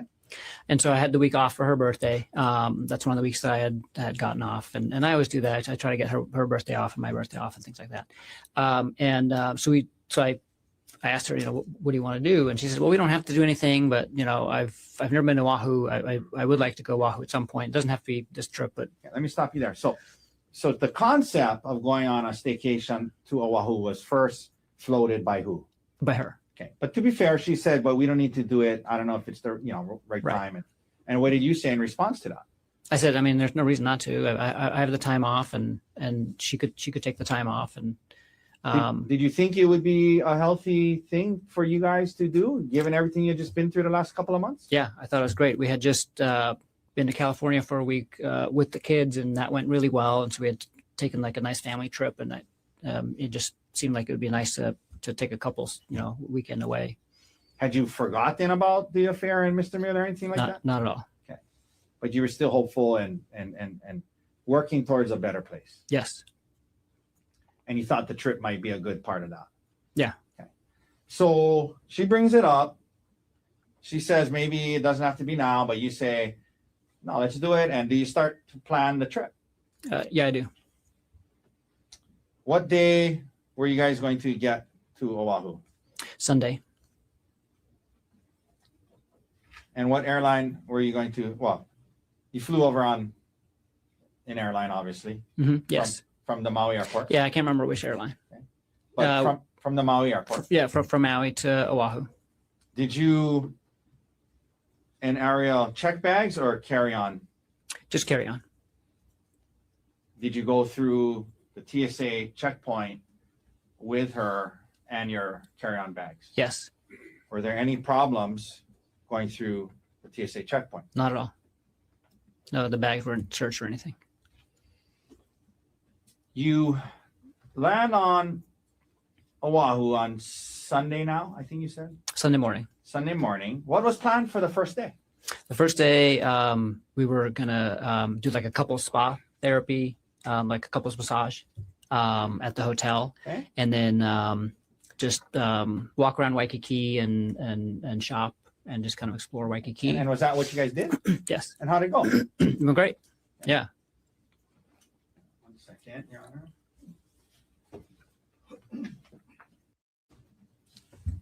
Let me also approach, please, or may I please approach with Exhibit D 173.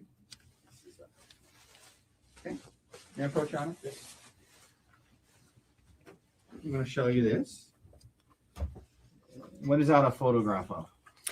That's a photo of us in the hotel room. On the 23rd of March. Yes. Is a third accurate depiction of how you guys looked the day before this incident? Yes.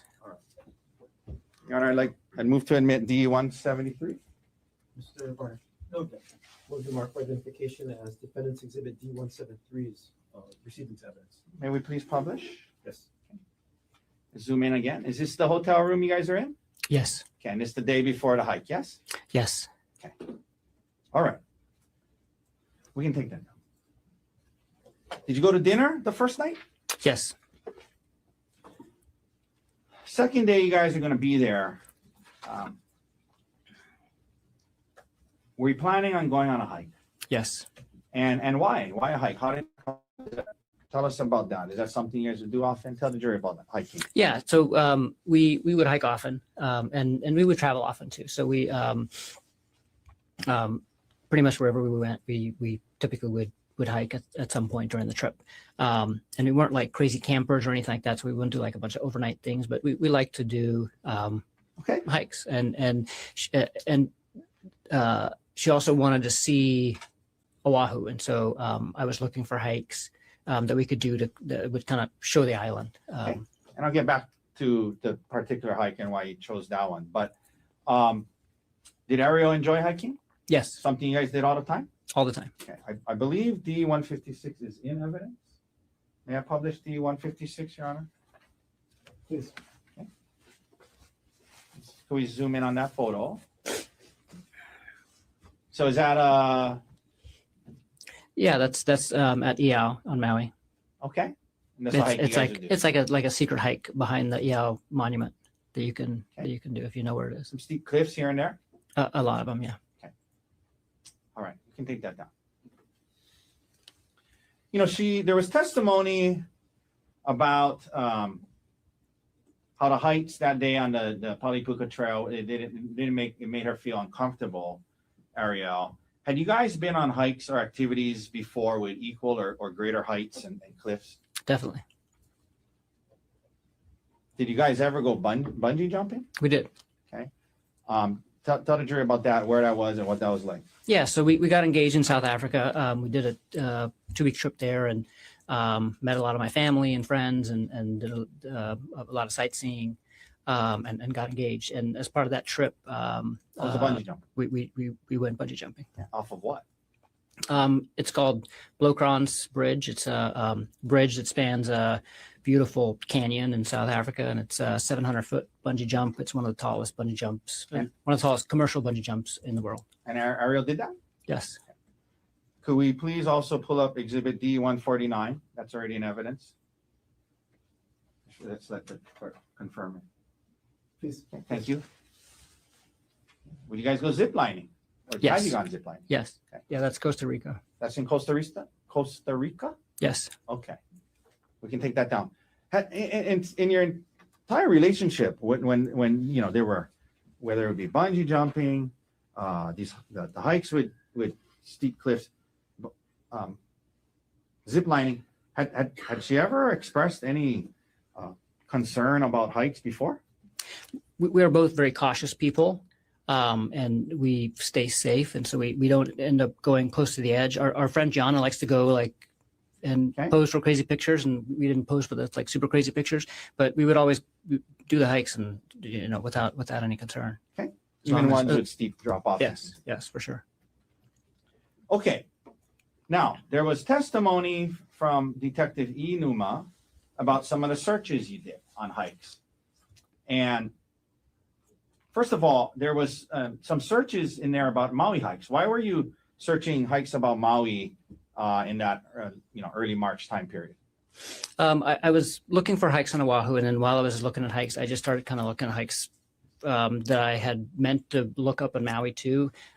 We hiked a lot on Maui, and had done all of the kind of the ones that are easier to find out about, and so we were talking to a bunch of people that are from Maui and getting recommendations for hikes. And so when I was looking up hikes, I was looking up some of the Maui hikes as well. I also looked up some hikes on Kauai that I'd heard about that I wanted to do in the future. Did you also hike with Emil All the time.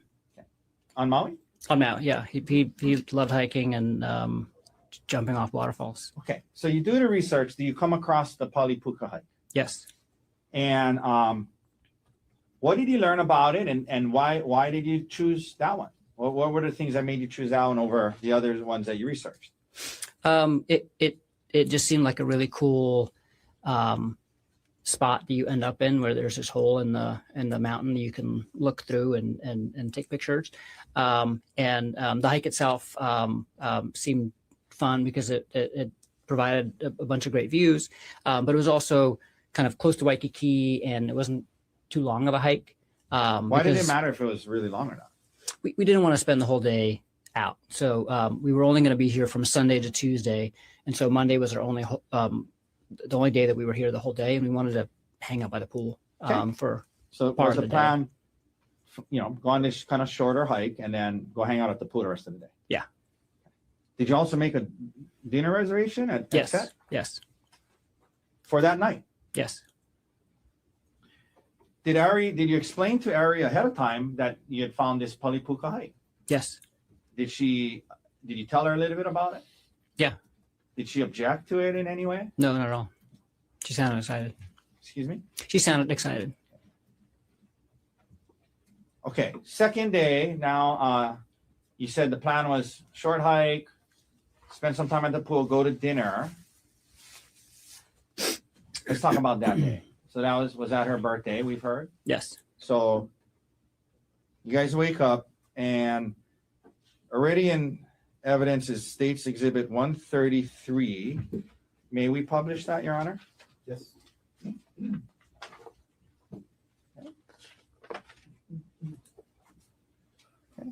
Did you give her a birthday card that day? Yes. Yes. Okay, we're not going to read the whole thing, but did you mean the words you wrote in there? I did. Did you? We can take that down. Did you also get her a birthday present? I did. What did you get her? It was a necklace, like a Koa wood silver necklace. You wake up. What do you do before heading out to the hike? We had breakfast at the hotel, and then next door to the hotel was a bakery where we got some coffee and some pastries. Okay. May I approach with D175? Yes. What is this a photo of? Well, do you recognize it? Oh, that's Ari at breakfast at the hotel. Okay. Is it a fair and accurate depiction of how she appeared on the day before you left for the hike? Yes. All right. Could we please admit D175 into evidence? Mr. Gardner. No objection. What has been marked for identification as defendant's exhibit D175 is received into evidence. Can we please publish? Okay. So this is a photo from that morning before the hike? Yes. All right. We can take that down. Thank you. Now, as you're, were you going to drive to the hike? Yeah, we had a rental car. Now, did you receive an email that morning that you shared with Ariel before the hike dealing with life insurance? Yes. So first of all, let me ask you, let's back up a little bit. You talked about January, February, and you guys kind of get to this place where you're in counseling and you guys decide you're going to be together and you're working on it. Did there come a time when part of what you did during that time was assess the life insurance situation of you and Ariel? Yeah. Tell the jury about that. And What- really, it was pulling the trigger on life insurance. So I used to have life insurance in Pittsburgh through my employer, and didn't have life insurance when we moved to Maui, and it was always on the to-do list, and just got busy with life and other things. Originally looked into it the previous year, but never went so far as to contact the life insurance agent and actually go through with it. And in January, we were kind of working on big picture relationship things, and I was like, oh shoot, we still have to get life insurance. And so I talked to Ari, and we both applied for life insurance at the same time at the end of Did you get the January. same amount? No. Why not? The idea was that if one spouse would die, the other one would be able to continue on and live in the same house. And so it was, since I made significantly more money than she did, it was basically enough money that she could pay off the house if I would die. So what so what was the plan in terms of the amount you were trying to get on your life for her? 1.5 million. Okay. And then when you guys did the analysis of what, if something happened to her, you would still have your salary to pay for the house and whatnot. That's right. So what was the amount that was decided for her? 250,000. Okay. And the 1.5 million that you were trying to get on your life, was she the beneficiary? Yes. Okay. And vice versa? Yes. So 250 if something happened to her, but 1.5 million to her if something happened to you. Is that right? Yes. Now, when you went about securing the 1.5 million on your life for her, did it happen in two parts? It did. And so the first part was for how much? 1 million. And when did that roughly get approved in relation to March 24th? A few weeks before. Okay. The morning of March 24th, did you receive an email about the other 500? Yes. And what was the email? That policy had gone through, and I needed to DocuSign the final document to make it effective. And did you DocuSign it that morning? Yeah. Okay. Your Honor, can I approach with D116? Yes. Dr. Konig, I'm showing you D116. I want you to look at it, and a lot of pages to it, but just the first page. Tell me what is D116? This is the email from AAA Life that is asking me to DocuSign the policy. Okay, and what date and time did you receive? Well, I received it on Monday, March 24th at Monday, March 24th, 2025 at 8:02 a.m. okay. And is this a fair and accurate depiction of the email and attachments you received on the morning of the hike? Yes. Your Honor, I asked to move it into evidence. Mr. No objection. Was the mark for identification as defendant's exhibit D116 is received into evidence? Could we please publish the first page, Mr. Dirks? Okay, so let's look at this, okay? So Gerhard, at the top it says, please DocuSign. It has your name. It has the AAA life insurance. I guess that's AAA. Is that who you did? Yes. Is that who you got your life insurance from? Yes. And the date there is March 24th, 8:02. Is that right? That's right. And this was for the extra 500 you were adding on to the million of life insurance you got for her a few weeks before, right? Yes. Did you discuss this additional 500 that went through with Ms. Konig, and that the email came in and you DocuSign? Did you tell her about that before the hike on March 24th, 2025? I did, because we were in the parking lot after the coffee shop, and I was on my phone. I was like, oh, you know what? My, the last of my life insurance just went through. They're asking me to DocuSign it, and so I was doing that. All right, we can take that down. Just want to let her know that I'm not like just texting or something, like, because we were out together. So you were telling her what it was Mhm. that you were looking at. You're nodding your head, is that a yes? Yes. Thank you.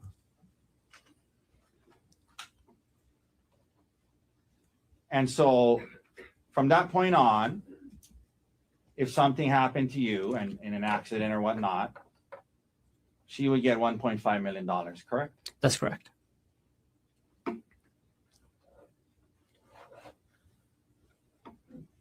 You guys drive up to the Poly Lookout after that? Yes, You get to the parking lot. Was it crowded when you got there? it was. Did you guys go? What did you guys do first after you parked? We went to go. Actually, I think she went to the restroom first. And the porta But potty? no, there's a bathroom Okay. at the lookout, Okay. and then we went to the lookout. You went to the lookout. Now, Miss Konig testified about this thing about how it looked like they were hikers trying to find a trailhead, and then you said, oh wait, we want to be alone. Did that happen? No.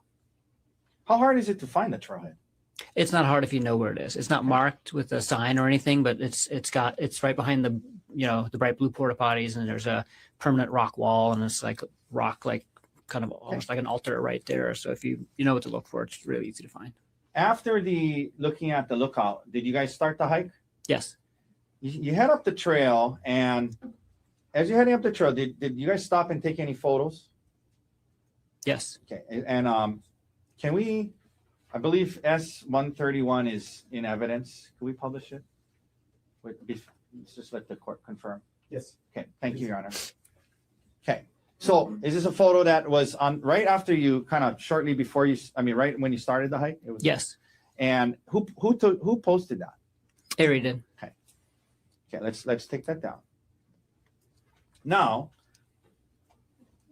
continuing on the hike, what happens at some point? What did something happen that led to an argument? Yes.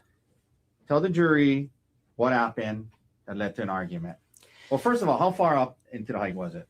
Not very far. Just like 5 minutes. Like after about 5 minutes of hiking, you get to a part where it flattens out a bit, and the edge isn't like the cliffside isn't open, but there's a couple of spots where you can get to the cliffside if you wanted to. So we're kind of still in that area, the same area that picture was taken. Okay. And Ari says, "Hey, I need to talk to you about something.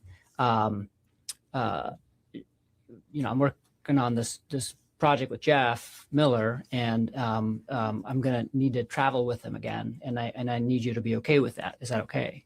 Okay. And so she was kind of telling you like, hey, there's just things at work going on. I need you to be okay with this.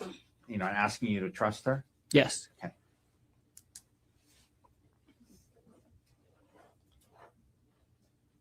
And again, you mentioned you guys weren't talking about the affair at home anymore because of counseling, correct? That's correct. And you guys weren't talking about it in counseling a lot at that time? We hadn't gotten to that kind of the core of it yet. So she brings this up. What is your reaction to it? I'm very surprised. Yeah.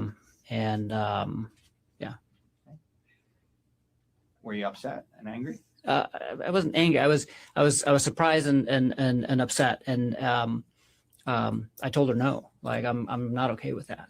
And not only am I not okay with that, like I'm never going to be okay with that. Like we haven't dealt with that part. Like the only reason why I was okay with her still even working there is because we had placed these limits on their communication. But in my mind, like she still needed at some point to quit her job, and this was only put on hold while we were trying to deal with all these other things. She basically said like, well, I can't quit my job right now because I don't even know if I want to stay with you. So we were dealing with like the issues that she brought up first, but it's not like any of the affair had been resolved at all. Like it had just kind of been put on hold. And so how did you feel that she would even think that this would even be okay? Yeah. I mean, it made me realize that we were just not on the same page at all in terms of like, here I am just kind of like sublimating my feelings and focusing on her hurt and waiting patiently for her to do the same to me. Okay. And this made me feel like she wasn't intending on doing that ever. So what did you say back to her? Were you guys kind of arguing about it? Yeah, we were for sure arguing. Okay. And then, so what did you say anything to her? I just said, out? Yeah, I said like I need you to move out. Like this has gone far enough. I need you to move out. And I'm going to tell people why you're moving out, and I'm going to show them what you did, because like, unless you face this and unless you take full accountability for this, like we're never going to get through this. So and that was like after you guys have been kind of arguing for a Yes. while about, I mean, an argument starts, you guys are arguing, you're telling her no, you're telling her all these things. Yeah, I mean, and- the argument developed more, more slowly than what just happened, and there was other things said too. But that was that's how it culminated with you telling her, well, if that's the case, if that's how you feel, you gotta move on. yes.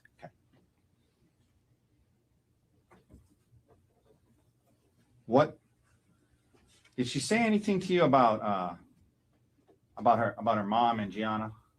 She did. So like earlier in the conversation, she had be like, well, what if my mom chaperones my work trips with him? And I was like, no, like I'm still not okay with that. Like, and that's not a long-term viable solution. And then later in the argument, when things kind of got heated, she was like, actually, my mom just said that she'll chaperone the trip and she thinks Jeff is interesting and can't wait to meet him. And I'm like, you're obviously telling them a whole different version of what happened than me.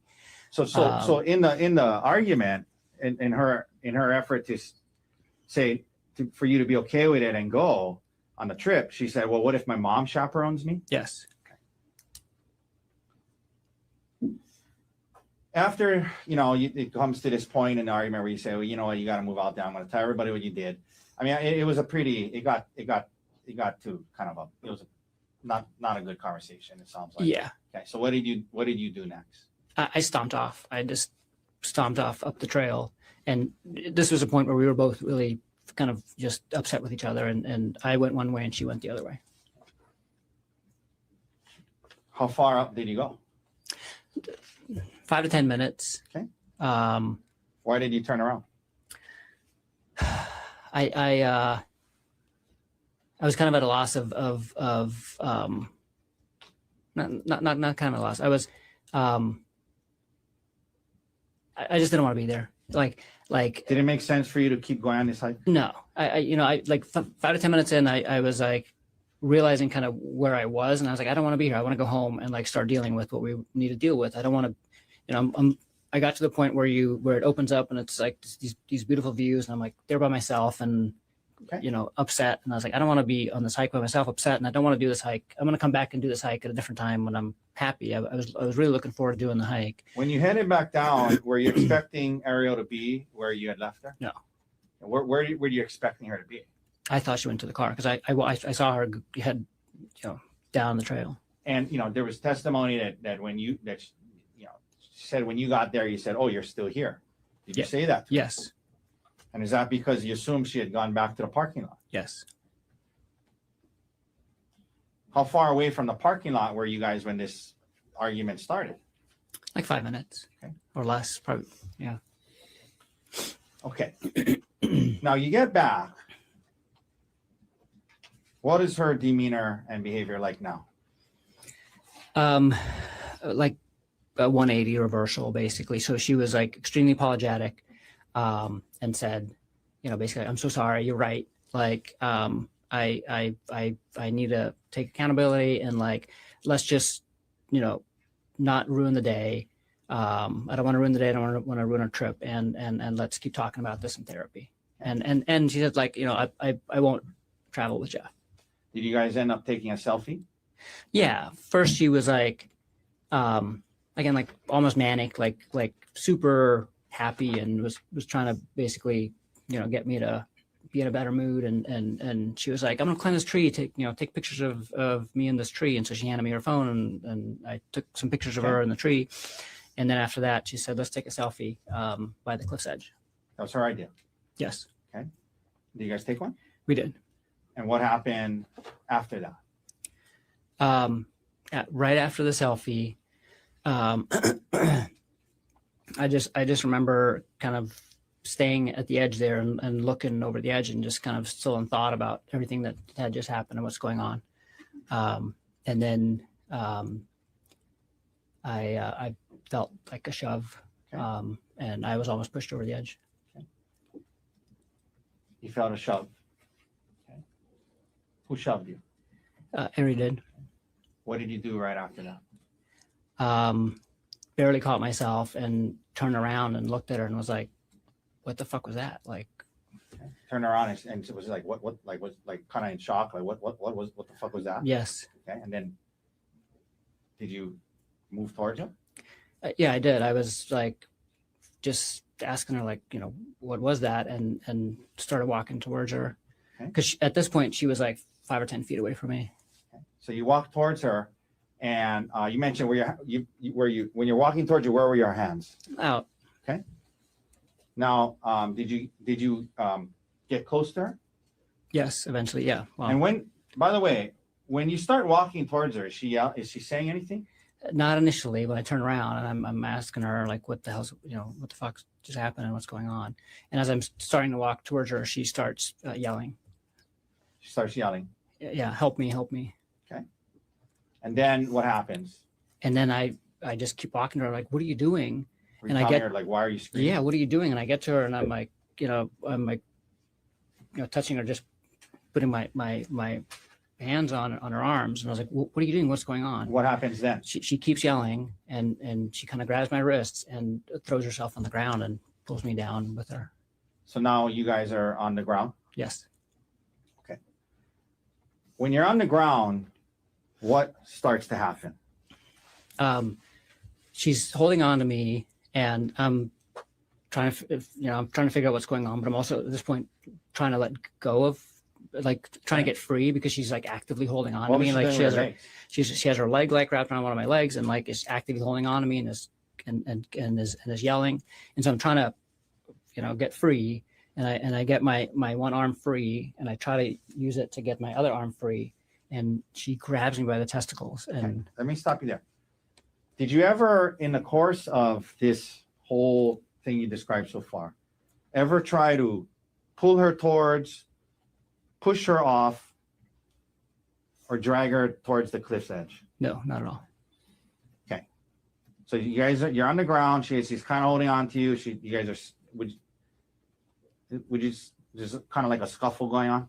Yes. Okay, and her legs wrapped around you. Yes. You mentioned we got right up to the point where you said she grabbed your testicles. Is that right? Yes. How hard did she grab it? I mean, this was, like Pretty hard. she like was holding on to me by my testicles, basically, like that hard. Did she grab it and let go, or did she grab it and hold on? She grabbed it and held on. Now,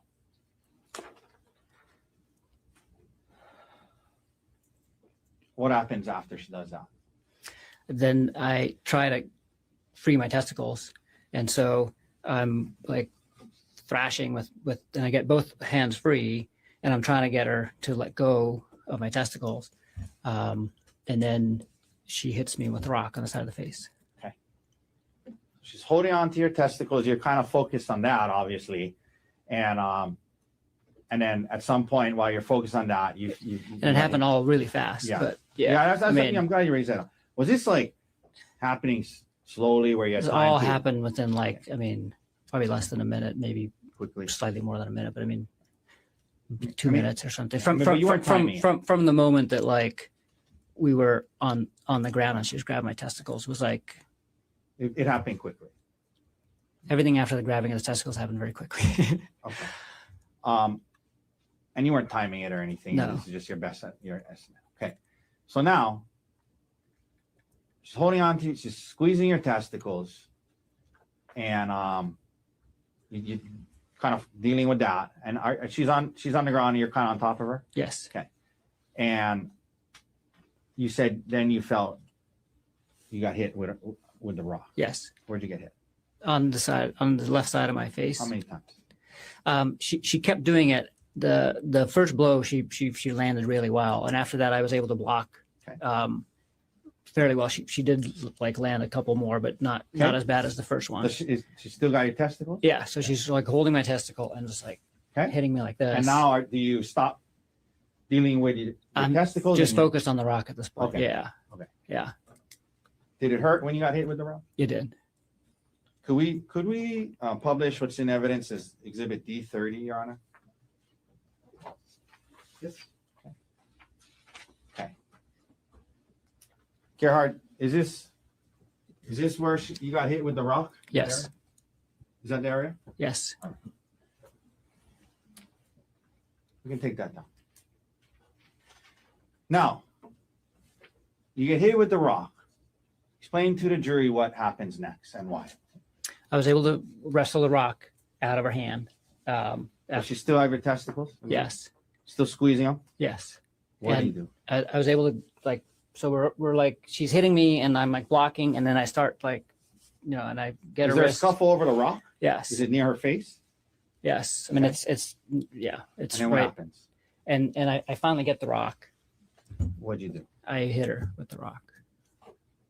How many times do you think you hit her? I hit her 2 times. And when you did, was she still holding on to your testicles? At least Yes. initially? Yes.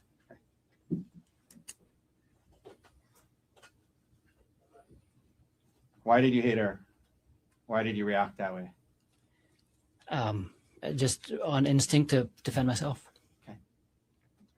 How fast was this all happening?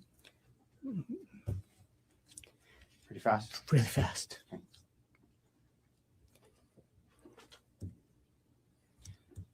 In between when she hit you with the rock and in between the time she hit you with the rock and when you hit her with the rock, were you able to safely retreat and get away from her? No. Yeah. Why not? She was holding on to me. Including your testicles? Yes. Did you hit her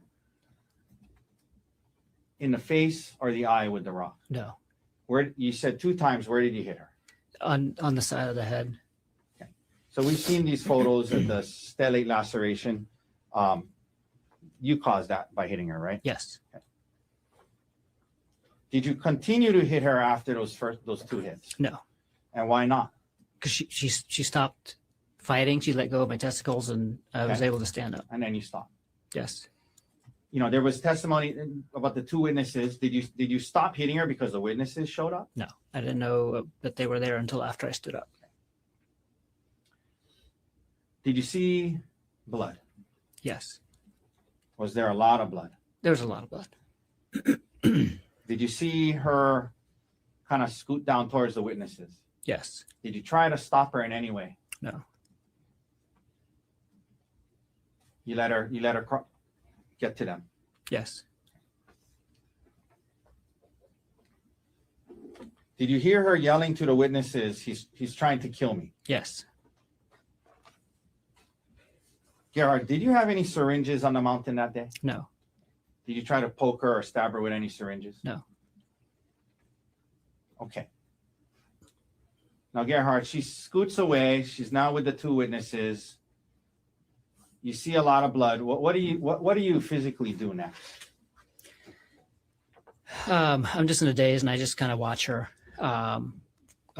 crawl away and then leave with the other 2 hikers. Okay, she got the hikers. What do you do next? Was her bag in your bag there? Yeah. So I just kind of reflexively gathered up all of our stuff, and then I start walking up the trail. Let me ask you this. At this point, immediately following what just happened, you saw, you guys had this scuffle. You saw a lot of blood. What was your state of mind and emotional state like right now, right at this point that we're at? Severe emotional distress. How did you feel at that time about the fact that you had responded and defended Horrible. yourself? Let me finish the Horrible. question. Sorry. How did you feel about the fact that even though you say it was, you were defending yourself, how did you feel about that she was bleeding? I felt horrible. Did you ever plan on hurting her that day? No. Did you ever want to hurt her that day? No. You reacted to defend yourself in the heat of that moment. You said yes, Yes. but did you still feel bad about it? Yes.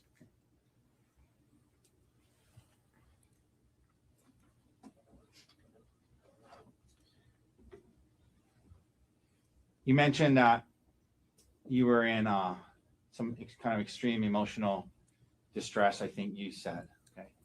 Yes. Did you become, at some point after that, suicidal? Yes.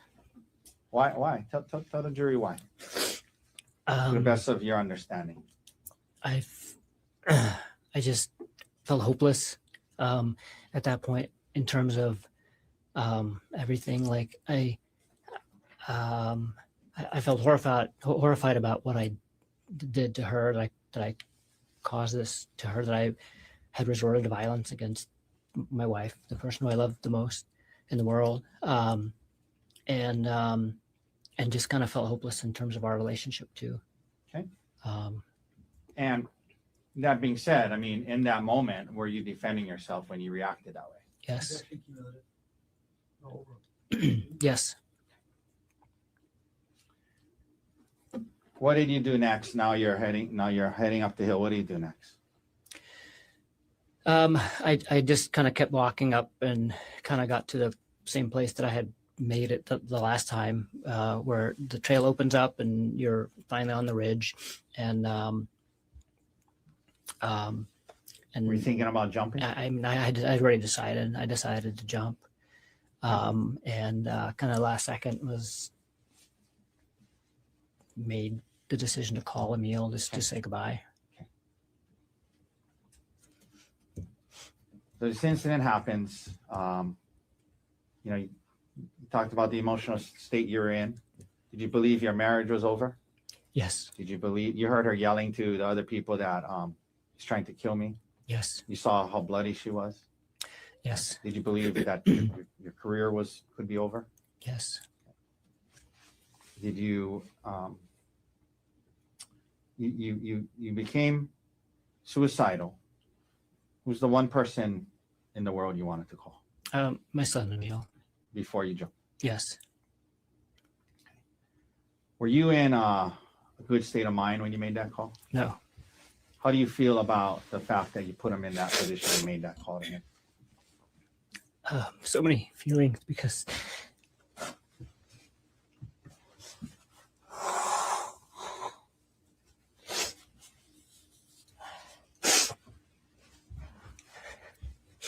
he saved my life that day. Also,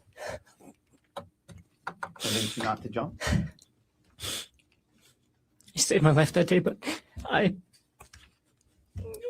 put him in this position where he is now, where he thinks I tried to kill her. And for the last year, he's thought that. And I heard him yesterday only refer to you as the defendant and not as dad. yes. Do you blame him? Sorry, one second.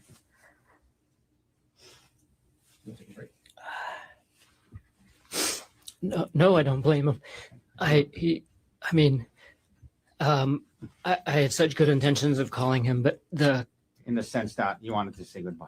I wanted just to say goodbye and tell him how he's an amazing person and he should live his life to the fullest. And Okay. Okay. Let me stop you there. Okay. Okay. Let's talk a little more specifics about the call. Okay. First of all, where were you when you faced? Well, was it a FaceTime? it was FaceTime, yes. Okay. Where were you when you did this FaceTime call? It was in a spot where the trail wasn't right next to the cliff edge, because the cliff edge at that point wasn't really an edge. It was like a 10-foot kind of sloped part, and then the edge. And so I was basically between the cliff edge and the trail, kind of hanging on to the side of the mountain. Was it a pretty kind of steepish area? Very steep. And were you kind of like on the side of the mountain? Mhm. So you gotta. Yes. Sorry. Okay. And so just to be clear, the place you FaceTimed him from, was that the place that the incident took place? No. Okay. On the FaceTime, would it have looked like you were on kind of the edge of a mountain? Yes. Were you on a speakerphone? Yes. I mean, like holding it where he could see your face? Yes. No. And I showed him the view and where I was. Like, There was testimony from police officers that it was a windy day and notoriously windy area. Do you recall it being pretty windy that day? it was windy. Yeah, up there. So you're on the side of a cliff, mountain. You have them on speaker on FaceTime. It's windy. Is that right? Yes. You were extremely emotional at that time? Yes. So that's the context of this phone call, correct? Yes. Did you tell him that Ariel you were calling him to say goodbye, is that right? Yes. Okay. Was your purpose to explain to him every last detail of what happened? No. But you did tell him several things, right? Yes. Did you tell him that Ariel had been having an affair? I did. Did you tell him that, she got hurt, her head was bleeding? Yeah, after he asked about the blood on my shirt. Now, did the word kill come up in the conversation? It probably did. What do you recall explaining to him about that? I don't recall explaining. The only thing I can think of is that I said that she said I tried to kill her. So let's break back that up. Yeah. So you told him that the blood was hers, yes? Yes. And you're telling him that you're gonna jump, And yes. okay? And did you tell him something about well, we're gonna get to the part about the police, but you're telling him about how you're gonna jump, and you're saying you heard her say to the witnesses, he tried to kill me. Okay. Were you explaining that to Emil? No. So What I were you was saying? I was talking to myself at the same time too, and I was basically saying because I remember saying wow, this is so hard because turns out killing yourself is a hard thing to do once you actually go and do it. Right. And so I was talking to him about saying goodbye and she had an affair and those things, but then I was also kind of talking to myself and I think I was saying to myself she said I tried to kill her. She said I tried to kill her. Okay. Were you confessing to him that you were trying to kill Ari that day? No. Okay. Did you have an intention to kill Ari that day? No. Okay. Would you have said it that way? I tried to kill Ari that day. No. Okay. But you don't dispute that the word kill probably came up. No. Okay. And can you understand how Emil in that conversation could have got that impression? Yes. So what else happens in this first call? What do you mean when you say he tried to convince you not to jump? He just and I mean, to his credit, I mean he just reminded me that I had a choice basically. Okay. He reminded me to have a choice. Yeah. Because he So- said do you really have to do this? After that, he got off the phone with him. You didn't jump, right? No. Okay. There was a second call an hour later, Yes. and he testified that he was at his Ari's parents' house. Is that right? Yes. Okay. Now, during that call, did he tell you what he told to Ari's parents? Yes. What did he tell you that he told Ari's parents? He said, he said, I told them that you tried to kill Ari. And what was your reaction to that? I was like, why would you say that? And 'Cause then, you didn't mean that in the first call? right. Okay, so you're telling him why And did I you tell didn't, him? at that point, I was so confused at why he would say that. And then what did you say to him after that? And then I said, I gotta go. I gotta get off the phone. And did you say to him, because you were going to kill yourself again? Yes. Did you say to him, I said, I never mind. I got to think about this. I'm probably going to kill myself. did you say something to him about, I got to go so the police won't find me? Yes. And what did you mean by that? Why were you trying to avoid the police?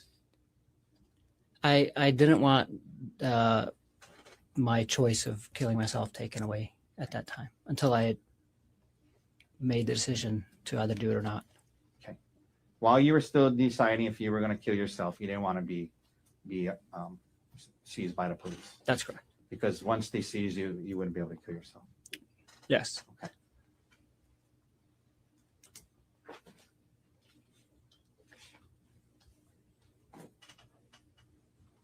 After the second call, what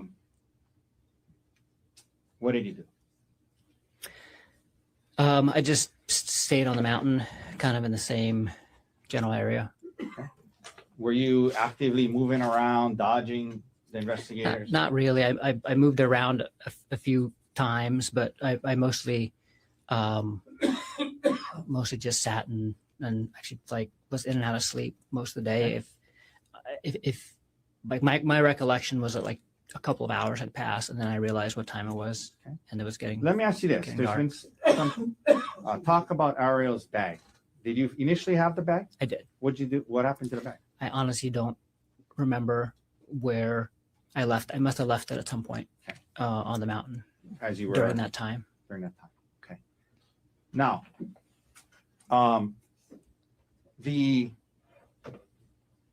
your bag that you had with you. Yes. What did you use that bag for?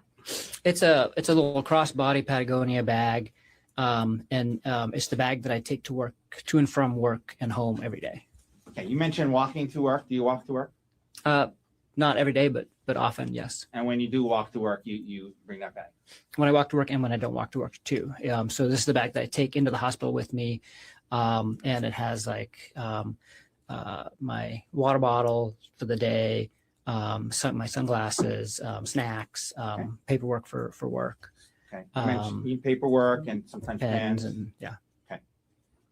Did Not you, sometimes pen, always a pen. I that's like the one thing I have to leave in my house with because I'm writing all day long, recording all the cases that I do. did you end up taking a SIM card out of your phone? I did How did you remove it? with a paper clip. Now, you end up. You said it seemed like a couple of hours, but obviously it was longer than that. Yes. Right? At some point, do you come down off the mountain? Yes. Okay. And why did you do that? Tell the jury why you did that. I decided I wasn't going to kill myself, and then I realized that it was going to be dark soon, and so I decided to turn myself in. And so you actually came off the mountain when the sun was still out? I mean, Yes. when it was still lit? It was still lit. Yeah, it was still light outside. And that was to turn yourself in. Yeah. Because if you didn't want to be caught, what would you have done? Kept hiding until dark, and Okay.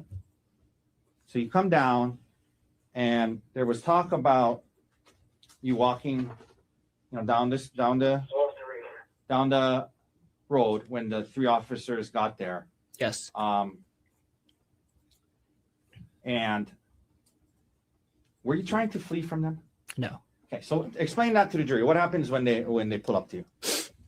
So I was walking down the road, and I was on in the little grassy area between the road and the The one that was on the photograph, Bushes. that when it was like that little yeah. grassy area. And I heard a car behind me, and I looked, and it was like a minivan, and I just thought it's like tourists coming back from the Poly, and I was like, wow, I can't believe there's still tourists at the Poly. And so I just looked at it briefly, and then kept walking, but then the car stopped kind of opposite me, Okay, what happened? and I saw these 2 huge guys jump out of it, and they're both dressed the same, and I could see a police badge on the one. Let me that's stop you there. So closer you knew to they me. were police. Yeah, immediately. Okay, and so what happens next? They yell, "Please get down on the ground." What'd you do? I lay down on the ground, like Now, what did they do? on the grass, in the grassy area. What did they do? They ran over to me and held me down and struck me several times Okay. and handcuffed me. Okay.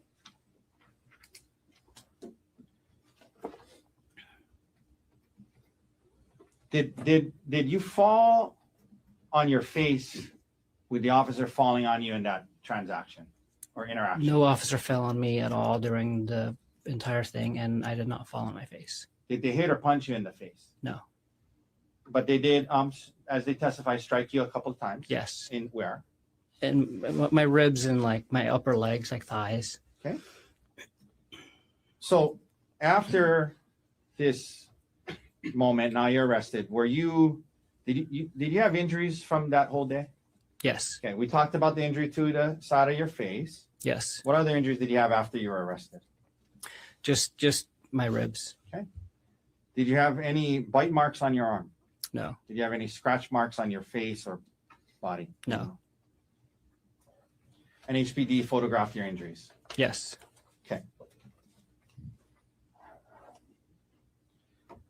Now,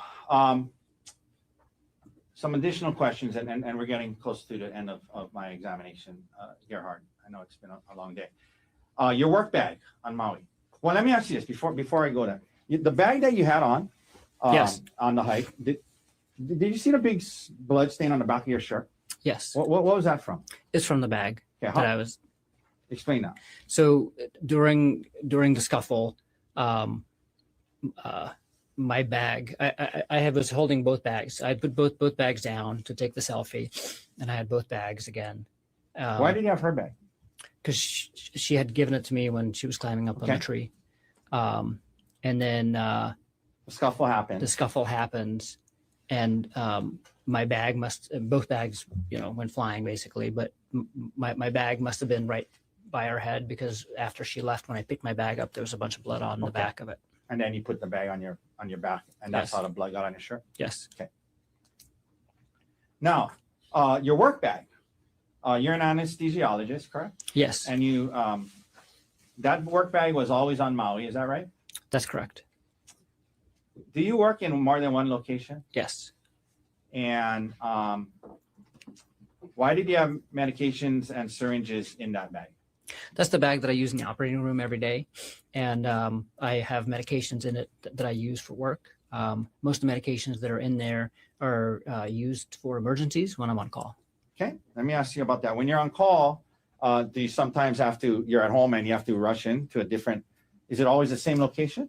Yeah, so when we're on call, we're always on call for the hospital. So Okay. I work at several locations, but all of the call shifts are for the hospital, really close to my house. And so I can take call from home. Oftentimes I'm in scrubs already, and I have this work bag either right by the door or in the car. That way I can respond directly to either the emergency room or to labor and delivery or to the operating room without having to go to my locker. Could we please publish State's Exhibit 94? Your Honor, I believe it's in evidence. One second while you double check. I believe it is as well. Okay. Yes, you can proceed. Okay, so this was this was in a bag. Just a couple of things. So like, what is this? What is this? Those are bags of saline. The one on the left is still sealed, and the one on the right has medication in it. Okay, and this is a stethoscope. Is that right? Yes, What is this thing up here? This and that. oral airways for emergencies and elective surgery. These are all stuff that you had at home regularly when you were either on call or depending on where you were going to work. Yeah, this is everything that's usually in my bag, and it's everything that I would need to respond to different emergencies. Could we please also publish State's Exhibit 103? That's also in evidence.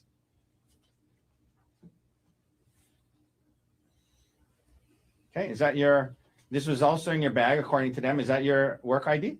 Yes. The last shift you had before this trip, we can take that down.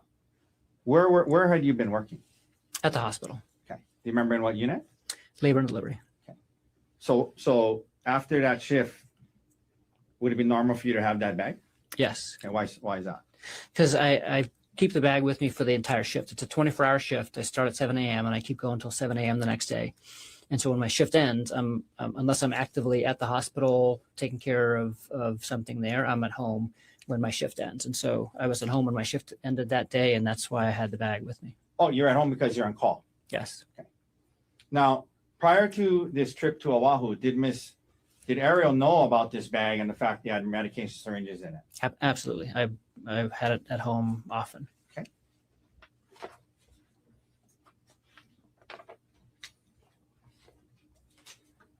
Now, just a few last questions. Your heart.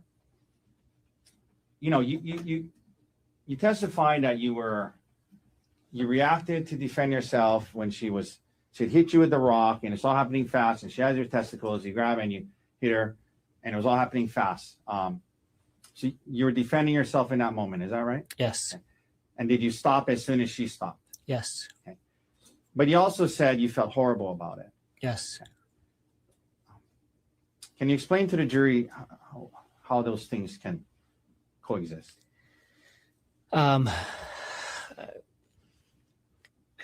It's I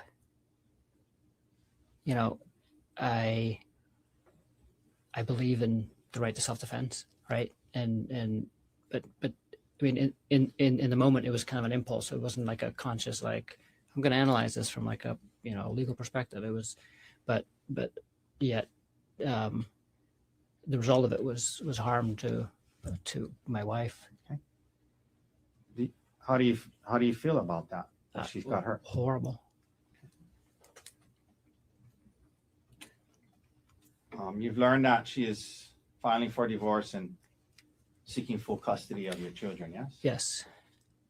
Do you want joint custody? Yes. More than any, that's, And there's been testimony that you've been in custody, yes? yes. Have you been able to speak with your two young boys from jail? No.